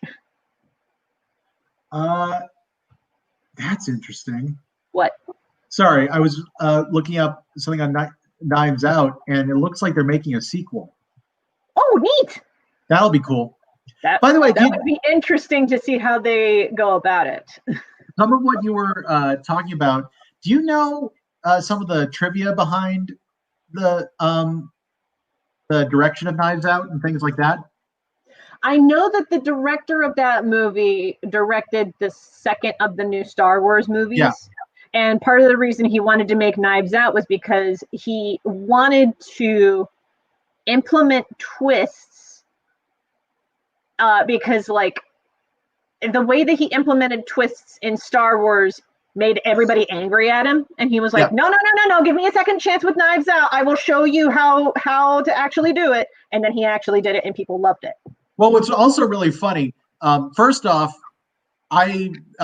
this is controversial for a lot of Star Wars fans. I really like The Last Jedi. I actually think it was the best of the new movies. But one of the things that is kind of a funny trivia thing for Knives Out, the youngest character in it is a teenager who's always on his phone, and they keep referring to him as neo-Nazi who spends all his time on the internet. Like, that's basically what they called his kid. And like, he doesn't even talk much, but he's always surly, he's always on his phone. And what's funny is that character was based on all of the people who sent him hate mail for The Last Jedi, like into one character. Oh my God, that's amazing. And it also, like, it explains a lot of the lines that kid says in the movie. Yeah, like he was basically getting his rage out on the trolls that panned The Last Jedi, which I kind of love that fact. Oh my God. There's so much about the politics of that movie that, like, at the very end, I feel like I'm like, yes. Just yes all around. It is definitely the type of thing that I would like to see done more often. It was a type of movie that I had not seen in a very long time. Yes. And it was creative and it was smart. Mm-hmm. And it knew how to tell a good story without necessarily letting the facts get in the way. Yeah. It was also very good at constructing characters in a show don't tell way. One of the biggest problems with movies for mysteries is they have a very tight time frame. Mm-hmm. It's one reason that TV often works better for mysteries, because you have a little bit more time. Like, you don't have to waste as much time developing the main characters because it's a series. Right. So you can kind of jump right into the mystery. You have less to worry about with how many people you develop or how to slip everything in a reasonable time frame. Or you could do for movies. Yeah, or you could do what The Haunting of Bly Manor and The Haunting of Hill House does on Netflix, which is you can make it a series, like a series-long mystery / horror / family drama, because let's be real, a lot of these are family dramas. But with that expanded time frame, you can develop the characters a bit more. Like, I love how they developed Luke in The Haunting of Hill House, because like he's a recovering drug addict, and they never glorify his struggle, and they never depict him going back on drugs. Like, at one point he does leave the addiction clinic, but more because he's trying to bring back a friend who escaped. Right. Yeah. And then when he's like desperate and trying to find his way back, he does this like coping mechanism that he developed when he was a kid, which is counting to the number 7. Because in the family dynamic, there's the 2 parents and there's the 5 kids. And he's like, if you arrange these 7, then we protect each other. And that's why he counts to 7. Right. And it's that little character moment, and like little character moments like that, but also building up the horror in such a way that it is character driven horror. Like, he's a little boy in the flashback scenes that counts to the number 7 as like a defense mechanism. And then as an adult, you see him counting to the number 7 because there's a ghost following him and he is trying to hypnotize himself to ignore it. Right. I love that kind of character stuff. It's always fun when you're making new characters and figuring out their little quirks and things like that. Mm-hmm. So something that ended up happening in my first book is I decided that the main character really likes food trucks. Ooh. And it only happened because there was a scene I wanted to have of 2 of the characters on a bridge having a conversation. And I'm like, why are they here? Because he picked up lunch. And like and it's 2 friends who've known each other for a long time. So they're kind of, one of them's teasing him. Was like, how come you go to the worst places? Like, hey, don't mess with my halal boys, okay? I like it. just coming up with that, it changes so much about how the character thinks. Just tiny little ticks like that makes them people. Oh man. Speaking of like little things that makes them people, I am loving this current arc of The Legend of Jamie Roberts that I am drawing this month. Because I almost don't want to go into too much detail because I have readers who like will stop reading it for a bit and then they will binge. Right. But I do want to talk about this because I love this so much. You know what? I'm going to bring up some pages. I'll do a screen share and I will bring up pages. Sure, why not? Yeah, why not? It's my stream. I do what I want. Or at least I'm hosting the stream anyway. But I just want to share this because it's just I love how this arc is progressing. And I love coming up with the captions for this thing anytime that I share it. So like at this point in the story, Jamie Roberts and their two friends have escorted their charge, King Basho, to a city. The ruler of this particular city is out of sorts, and so he says to Jamie and friends, hey, look around the palace and see if you notice anything unusual, like a shadow that's out of place, an unusual creature, anything, and then relay it back to me. And then Jamie pulls the two friends aside and is like, okay, while you're at it, yeah, keep an eye out for anything weird like that, but also keep an eye out for an orb. And if you see the orb, take it and hide it in your pocket. And they're like, aye, aye, because they're pirates. Right. Yep. And then I will just upload the pages in Clip Studio as to what happens next. Oh yeah, you asked me about alternate formats for the template. Did you want a CSP? Because I'll send that. I can make one and send it to you. If you have a CSP of it, yes, please. Yeah. Yeah. Okay, so I need to zoom this in a little bit so that you can actually like read it. Okay, this is like a 3-page spread, and oh my god, I am loving how this is developing. Okay. Share screen. We're gonna open up Clip Studio Paint. And there we go. Can you see it? I can. Yep. It's whoop. Zoom in, not rotate. But it's like tip, tip, tip, whoop. How do you rotate backwards, by the way? I've never figured that out in CSP. I just keep rotating till I get all the way around again. There's actually little arrows. If you can see my mouse, there's little arrows on this side over here. Oh, that makes sense. Yeah, you can do this. Yeah, that's how you rotate it. And if you want to get it back to its orient, you just restore rotation. That's the button to do it. I can full screen this. I'm going to do that. There we go. So I don't have to old man lean into the screen. Yep. I'm monocular at the moment. It's tough. Oh, yeah. But yeah, I love this next part where it's like there's the fountain in this like side room in the palace, and there's the orb. Jamie reaches out to grab it. I just like that face. I know, I love the face. I had so much fun drawing that face. And then it gets better, and then it gets better. So, grabs the orb. But pretty little thing, ain't ya? And then, no, footsteps. Tap, tap, tap, tap, tap, tap, tap. Ah! Dash, dash, dash. Tuck it into the bag. And then, What? Yes. And every night since, he would come in here and, the orb! It's gone! Deep breaths. We'll find the orb and we'll get your father back in order. And there's Jamie darting in the background. Sneaky, sneaky little pirate.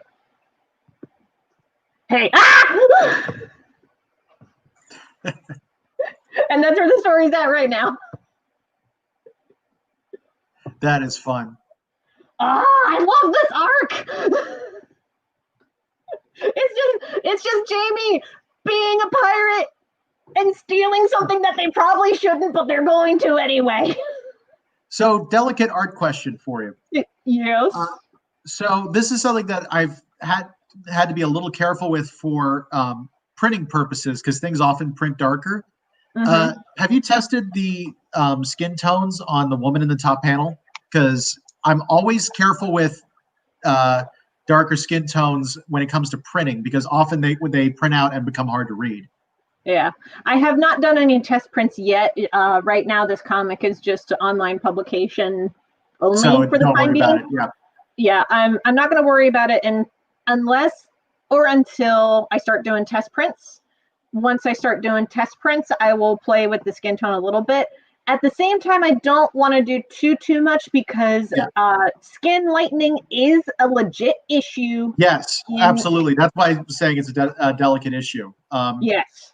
Yeah. The thing, this is for people who are not into the technical side. There's a limit to how much ink you can actually put on a page before you destroy the page, which is sort of the main thing I'm referring to here. And it's something that I was curious about because I'm always very careful when I'm picking darker skin tones because of that. And I also don't want to be lightning because that is a bullshit thing to do. But I was curious about how you usually handle that. So you're going pretty much just for digital now, and we'll figure out what it looks like in print later. For the time being, yeah. Thinking about it, though, I almost came across the same kind of issue with the Case of the Wendigo, because the Case of the Wendigo had a character that was just pure black. So, like... Weirdly, pure black is easier to do. It is, because, like, a CMYK, K is just black. Yeah, like one of the inks is black, and that actually makes it a lot easier. But I also see how that gets into trouble. So someone showed me a comic that was by an African-American artist. And the way she did it, it was a black and white comic, but she used black for the skin tones, and she'd actually use white for the lips. And someone was pointing to that as an example. I'm like, I can't do that, though. Because if I do it, it's offensive. Well, and correctly so. It's intent. Yeah, it's intent. Because I remember a criticism like that came out against the original manga of Cyborg 009. Because Cyborg 009 features characters that are illustrated in caricatured ways. But the message that the comic ultimately has is sincere. Yeah. So, because the comic is basically about you can't solve violence with the use of violence. If you can strive for pacifism, go for pacifism. Yeah. Like, that's the story. And like, everybody is different. Everybody comes from different walks of life. Let us accept that and learn from each other. As that's basically the story of Cyborg 009. So, like, it is tricky though, because the African character is definitely portrayed in a caricatured way, as is the Native American guy and the Chinese guy. There's a famous example of that in American comics with The Spirit by Will Eisner. Yeah. Do you know the character I'm talking about? No, I've not actually read The Spirit. He created an African American character named Ebony White, which is like, that's sort of the name convention type thing he'd do anyway. But the character he wanted to, what Eisner's intent was, he was trying to create an African American character with actual character agency, which is not something that was being done at the time. Yeah, he drew the character using the conventions of the time, which were not good. It's true, because like Cyborg 009 was drawn in like 1960 something. Yeah.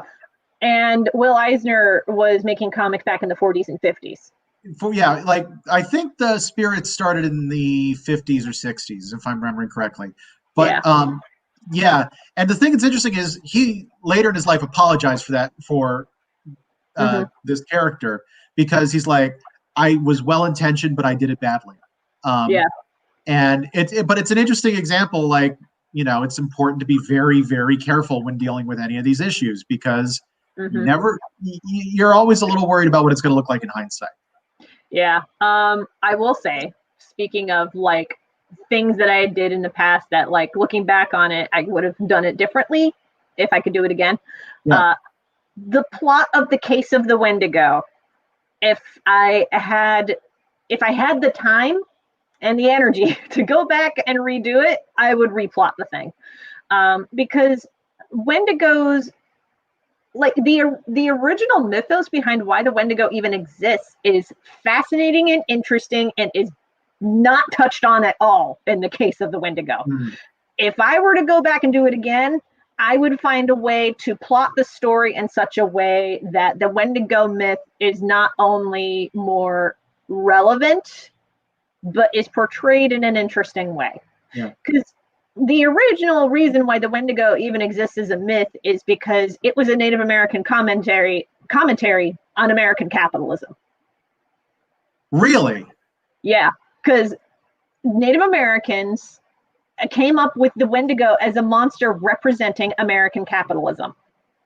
As like, here are these people just consuming and eating everything that they can get their hands on, including other people. And they are perpetually hungry and never satisfied. And that is a curse. So I want to talk about Wendigos again in a second, but sort of tangentially related to this exact point. I just finished The Alienist by Caleb Carr. It's an interesting police procedural mystery set in late 19th century New York. Ooh. Honestly, if you have to have a strong stomach because it deals with a lot of really, really dark stuff. They're basically chasing a serial killer who's murdering child sex workers. So the entire thing is really dark and messed up. Yeah. But it's it's a very interesting story. But one of the things that they bring up is that and one other thing I need to make very clear: it is not a PC work. It's written from the perspective of a white dude in the 19th century. Yeah. So there's a lot of stuff in there that is in no way politically correct by modern standards. Right. The intent when they do it is not evil. It's this is what this character was like back then. Yeah. But they talk about associations with Native Americans as part of it. And one of the things that comes up is that there's, I don't know if this is accurate, although this guy did a lot of research for this, but it said that a lot of Native American tribes associate Europeans with cannibalism. They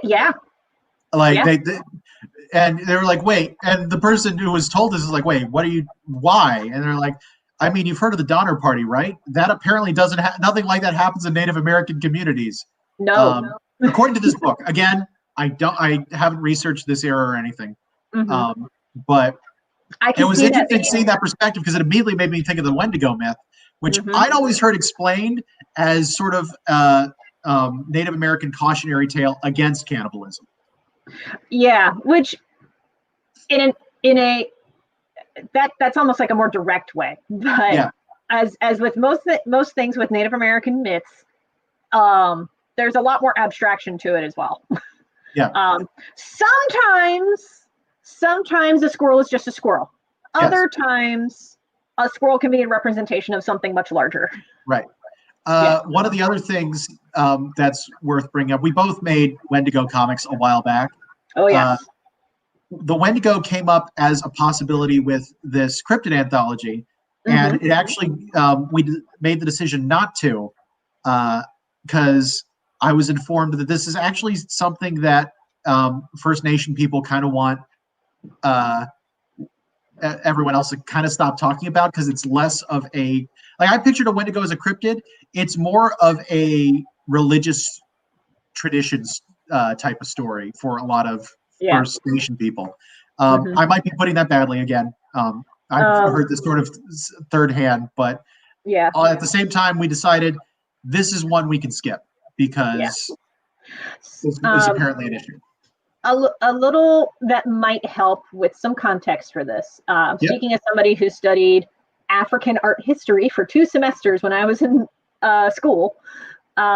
So when it comes to First Nations, whether African or Native American, the distinction between sacred and secular is very blurry. Like, but in more of a, they kind of see every act as sacred. Right. Not in like a, oh, this is just an everyday mundane thing, but in like a, no, this is important to us. That is why we keep it around. Right. Kind of a thing. It's kind of, to use another example, is sort of like the Hindu tradition, where there's kind of an exception of most religions because they actually fit into the Hindu viewpoint in various ways. And I'm simplifying that a little bit, although this is a subject I've studied a little bit more and can actually talk a bit about. You know, there's actually one kind of funny example in there. For a long time, I was really uncomfortable with the idea of doing yoga as exercise. Really? Yes, I know that sounds weird to a lot of people. The thing is, what made me feel that way was yoga evolved out of a Hindu religious tradition. Okay, yeah. So it seemed really weird to me. It basically is the equivalent. Seemed like the equivalent of doing arm exercises by crossing yourself over and over again. Like, that's what it seemed. That's what it was in my head, and it took a number of people who were more familiar with this stuff, including several people who are from India and were raised in Hindu traditions, be like, you don't need to worry about that. Like, what you guys are doing is not the same thing. But for a long time, like, that paranoia was in my head. There's also something to be said about making something so ubiquitous that it becomes everyday and mundane, and that is different from taking that same concept and commercializing it. Yes. Yeah. Probably one of the big reasons why Native Americans are like, hey, maybe don't talk about the Wendigo so much, is because they really don't want that to be commercialized, because then it's like you're taking a commentary about American capitalism and making money off of it when you really shouldn't. Yeah. It's and you know, for something like what we're doing, where we're making an anthology we're planning to sell, that's a fair point. Yeah, it is. So I think we're making the right decision by not including it. Plus, I think there have been a lot of Wendigo stories. There have. Not all of them well told. Yeah, and it's interesting how some of these other cryptids are distinctly different. It's funny because I haven't studied cryptids per se until we decided that's the topic we wanted to cover on this, because as soon as cryptids came up, people got excited.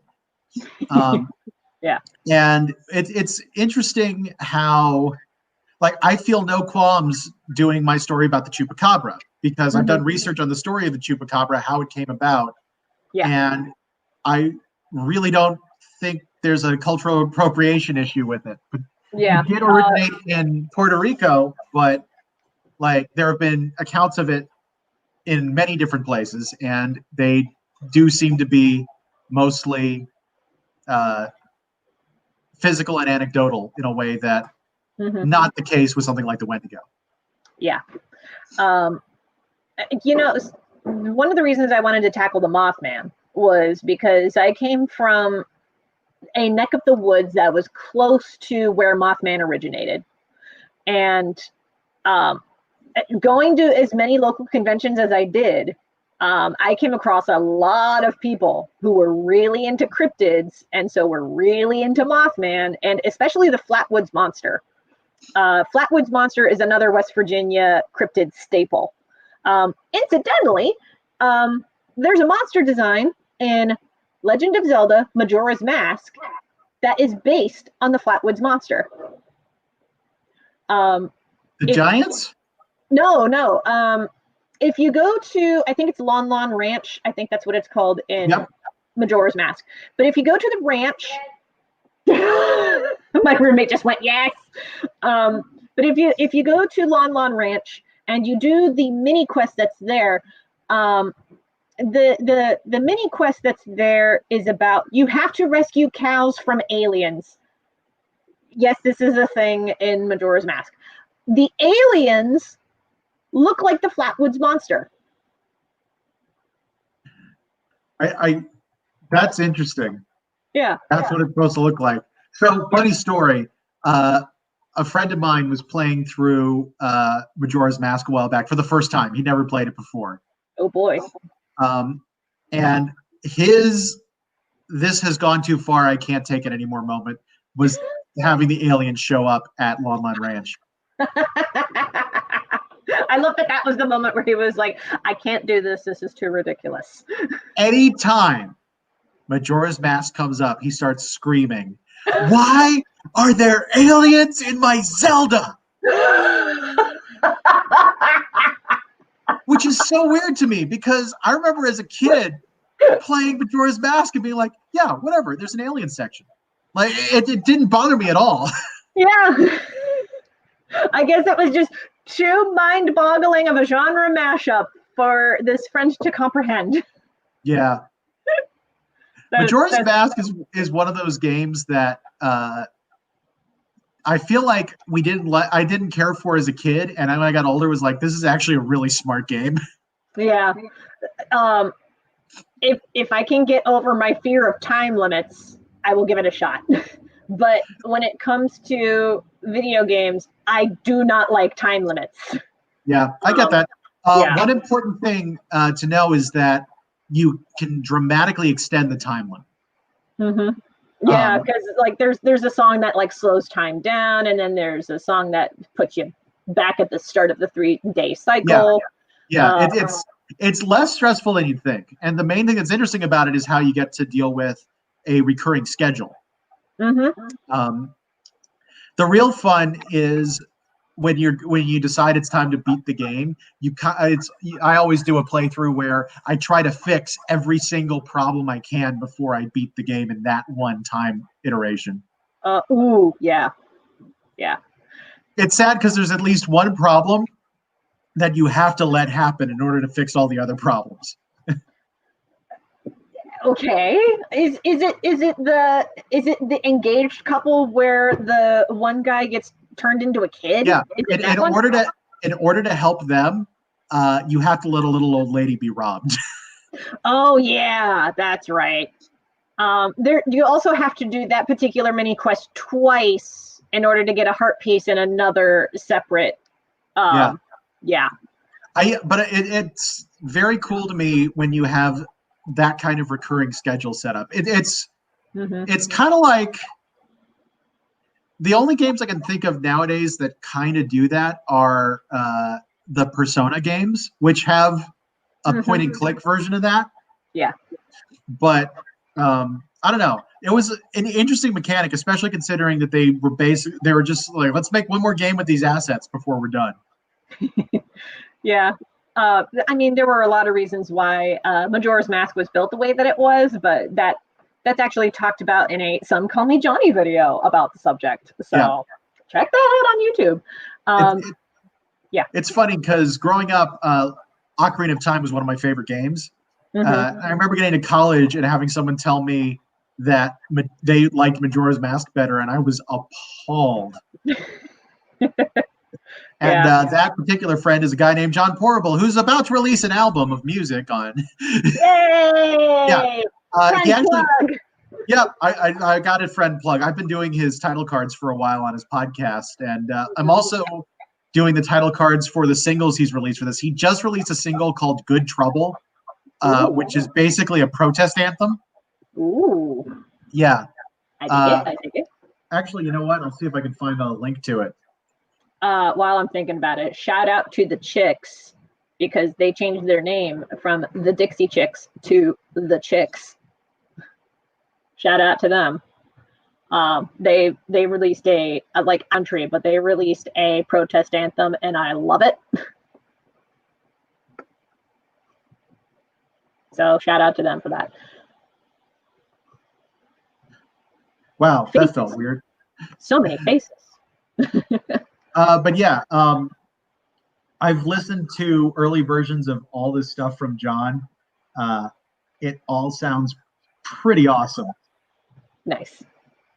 And okay, this might accidentally start playing when I open it. Pause it. There we go. No, it said pause it. I don't want to see the ad.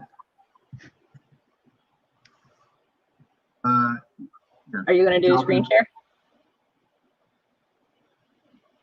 I guess I could. What I was going to just do is drop the link into the private chat so it could be put up, but... Oh, sure. I mean, Here, you want to just have me play? I'll play it through here if you want. I don't think the audio is going to be able to pick it up. Also, we'll need to Probably wrap not. this up here Actually, in a second. come to think of it, this is through a. I wouldn't be surprised if YouTube tried to pull it because this is actually on YouTube Music. They might like he would not do it. I know that, but he's actually said he's not planning on making money on this, and any money he makes on the single, he's actually going to donate to charities that are like he's talking to a large degree about Black Lives Matter Nice. when he's talking about the protests, like those specific ones. Yeah. And he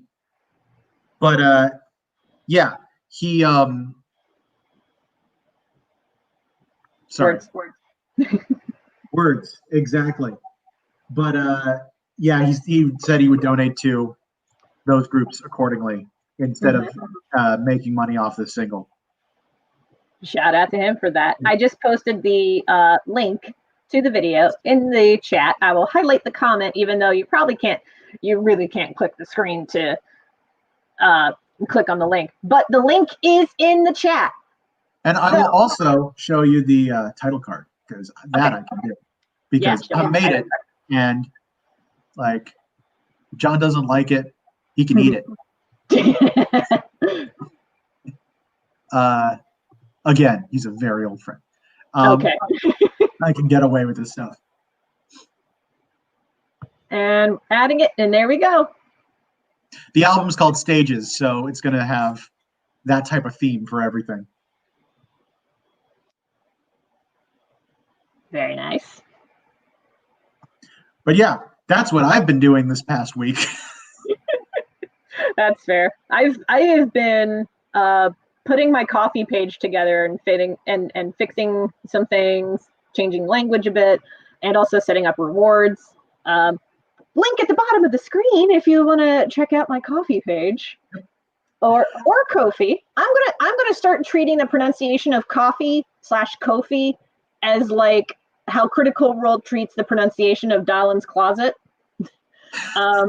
because like the entire cast of Critical Role flip-flops between pronouncing it as Dalen's Closet or Dalin's Closet, but both pronunciations are correct.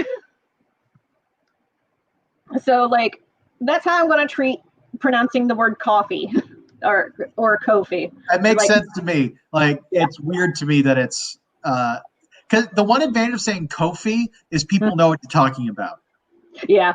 You know what I mean? Yeah. Like when you say coffee, people might get confused. Like I get confused. I'm still not a fan of the brand though.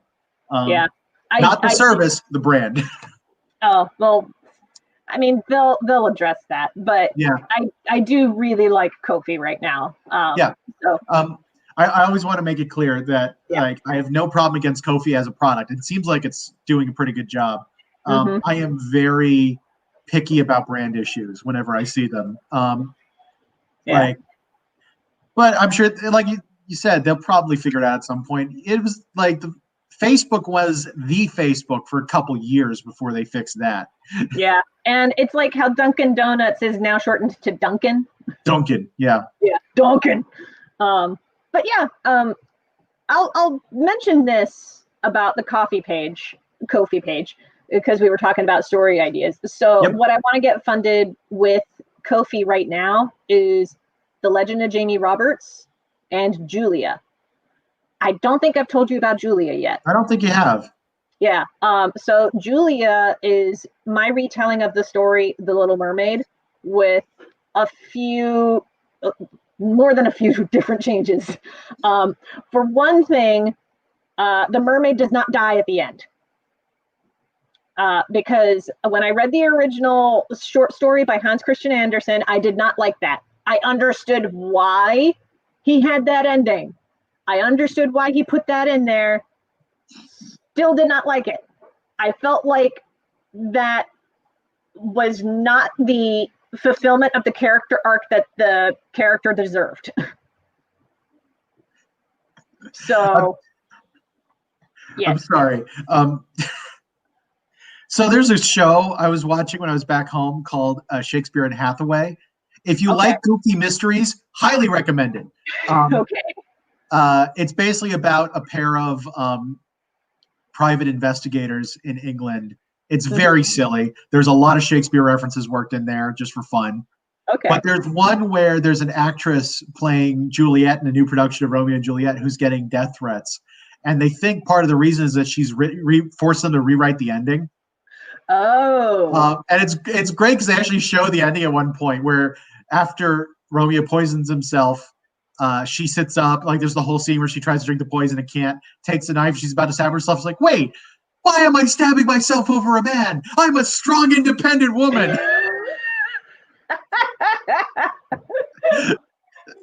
My roommate just went, hell yeah.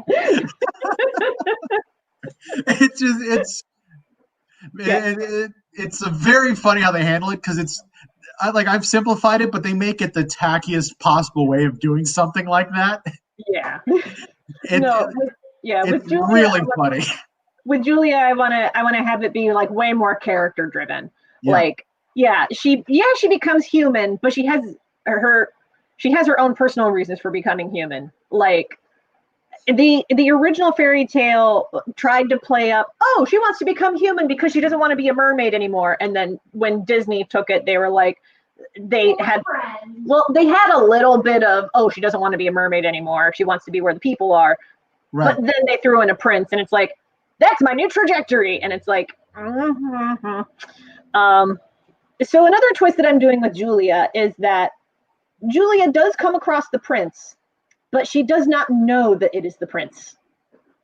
Because the thing is that she does not meet this prince until after she gets her legs. The other change that I'm doing is that, yes, she gets her legs. Yes, she sacrifices the ability to speak. But even though she has legs, she can't walk. So she's bound in a wheelchair because, like, the sea witch who gave her legs, like, the mermaid just asked for a pair of legs. She didn't ask for them to be usable. So, like, monkey's paw situation. Yeah, that makes sense. That's actually an interesting twist. Yeah. So there's a lot of interesting stuff you can do with silent characters too. Like I'd be interested to see how it works. I always feel a little guilty about this, but I very often really like characters that for whatever reason don't speak. I feel guilty because very often it's used in an exploitative way. But one of my favorite examples is there's a show on Netflix called High Score Girl. Okay. Which is basically 90s nerd porn in a lot of ways. Because it's about these kids growing. It's sort of a romance comedy. Okay. But it's these kids growing up in Tokyo in the 90s who are bonding over video games and arcades. So there are all these video game references. Oh, man. It's fun because I was watching with my friend and his wife while streaming, and he's a much bigger 90s arcade nerd than I am. But it's great because his wife and I were getting into the characters and all of that, and he's like, check it out, Fatal Fury in the background. That's the thing that was most important to him. But one of the characters, one of the main women in the relationship, it ends up a little bit of a harem because Japan. Because Japan. But she doesn't speak. She has the ability, and like they make references to her talking to people off camera, but you never actually hear her speak. She mostly just does expressions or body language or things like that, while the guy talks a blue streak and kind of fills all the silence. Yeah. And that is such a delicate line to walk. It is. Because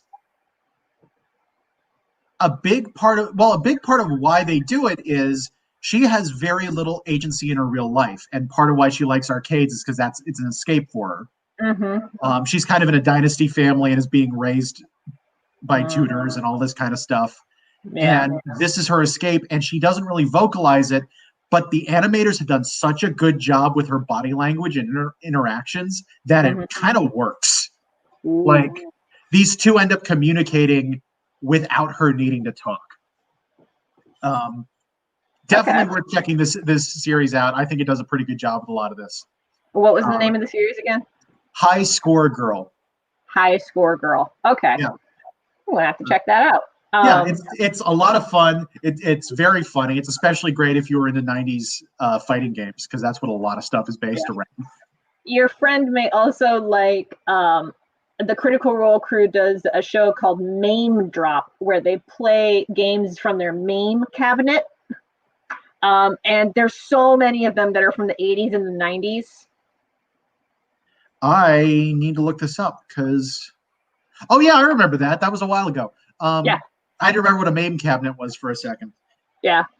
A meme cabinet, for folks who don't know, is where like thousands upon thousands of old arcade games are put into one arcade machine, and you can emulate all of those games. While I'm recommending series, by the way, here's an interesting one that I want to bring up because it kind of has a mixed reputation. Okay. There was an old 90s anime based on the Virtua Fighter series. It's available on Prime. Okay. I will say, it definitely has some 90s cartoon problems, and there were a lot of production issues with it. So I would not say it's a high quality show. Okay. But one of the things that I found interesting about it is it seems like one of the best possible adaptations I've ever seen of a fighting game into an anime. I don't know, man. I saw some clips of Fatal Fury, and that makes me actually want to watch the Fatal Fury anime. The Fatal Fury animes are weird. And they're movies, so that works a little bit differently. Yeah. The big thing I would warn nowadays about the Virtua Fighter series, which definitely has, I kind of like it from a so bad it's good perspective because it also has we were watching the English dub, which is cheesy in all the right ways. Okay. For any younger viewers, you are spoiled with your English dubs now. They used to be so weak because we didn't have a dubbing. We didn't have voice actors that were as experienced with it as they are nowadays. Like there was a new field in a lot of ways. And people didn't know what they were doing. But it's so cheesy and corny in certain ways, and it's an absolute delight that way. But the one content warning I give for it is it has a bad case of crappy female protagonist syndromes, where all the women are kind of useless. And this was a big thing in the 90s. Like so many cartoons did this. And it does bother me about this series. But so be warned about that going into it. I still think it's worth checking out, especially if you're interested in all in fighting games. It's one of the things that I'd love to see done more often. Yeah. I've talked for years about wanting a Soul Calibur anime to get made. And this is sort of what I'd want a team that had watched this to make it, but better. Like I want them to watch Avatar: The Last Airbender and this and be like, okay, we're going to combine that and we're going to make something good. And maybe some Castlevania in there too. And with that, we're going to need to wrap this up because it is 12 after 3 and I need to get ready for my D&D campaign later tonight. Nice. So, yes, we're doing a Halloween, not necessarily a one-shot. We're continuing a one-shot that should have been a one-shot, but it became a two-shot. Nice. But we're all dressing up in costume, so I will need to get my costume on. But for folks who are watching, if you want to find out more about my comic Julia or my comic The Legend of Jamie Roberts, go to coffee.com/Kelsey D. Crawford, link on the bottom of the screen there. Ben, I have your link right here. If you want to find out more about Ben, go to bwhcomics.com. That's right. I'm also BWH Comics on basically all social media and also on Patreon because I'm still a dinosaur that uses Patreon, apparently. I didn't call you a dinosaur. Yeah, no, I know. I'm just switching over to coffee because it has options that I want to give other people that Patreon just doesn't have. And one big thing I will say about the switch to coffee that I think is very good. Yeah. Patreon needs competition. Yes. Where all of these services get into trouble is when they stop having competition and they can do what they want. So I fully support people supporting both platforms. Let's make this happen. Yes, I am all for this, especially since Subbable got bought out by Patreon and that kind of eliminated some competition. I'm so glad that coffee even exists. Yes. Yeah, and coffee has again, I brought this up. It has features like it has a little shop front where you can sell digital stuff or even physical stuff if you wanted to. It has slots to keep track of commissions. You can commission somebody on coffee. And you can buy them something once. Or you can support them with a one-time donation, or you can make it monthly. Like, coffee has options. Yep. Link at the bottom of the screen. And one final thing I just want to throw out there, because I think everyone's going to be sick to death of hearing this, but if you are located in the United States, we are almost out of time to vote. Yes. If you have the chance to do it, either early or on Election Day this coming Tuesday, please get out there and do it if you haven't already. In that vein, if you filled out a absentee ballot, do not mail it in anymore. Go to the ballot offices and drop it off. Yeah. Because that way it will get processed before voting day. I can only speak to Franklin County, Columbus, how they have it. But if you go to their office, their electoral board, whatever it's called, I'm blanking the name. But you'll probably see a line around the building. That's just for people who are actually voting early. If you haven't filled out absentee ballot, there is a box right there, a giant box. You just walk up, you drop it, and then you can leave. Toledo area has that too. Like there's a line for early voting, and it's not super duper long. There is a box to drop off your mail-in ballot or your paper ballot. You can just drop it off there and be done. Yeah. Also, if you do vote early, that's what I ended up doing. The line went all the way, like basically halfway around a shopping center. I was in the back with the loading docks at the end of the line, and it still only took 45 minutes to get to the front of the line. It was not bad at all. They've got it working pretty well. If you need to bring a chair, bring a chair. Like, that's what I'd say. But, bring a chair, bring snacks, do what you need to do, but like, vote. Yes. Yeah, absolutely vote. And also, like, this, I told myself I would mention this, so I'm going to mention this now. I made this little note. No matter the election results, keep moving forward and take care of each other. Yes. No matter what the election results, keep moving forward and don't forget to take care of each other. All right, that's gonna be it for us for this week. Take care of yourselves. Be safe. And absolutely. Rock on, guys, and never stop drawing. You are awesome.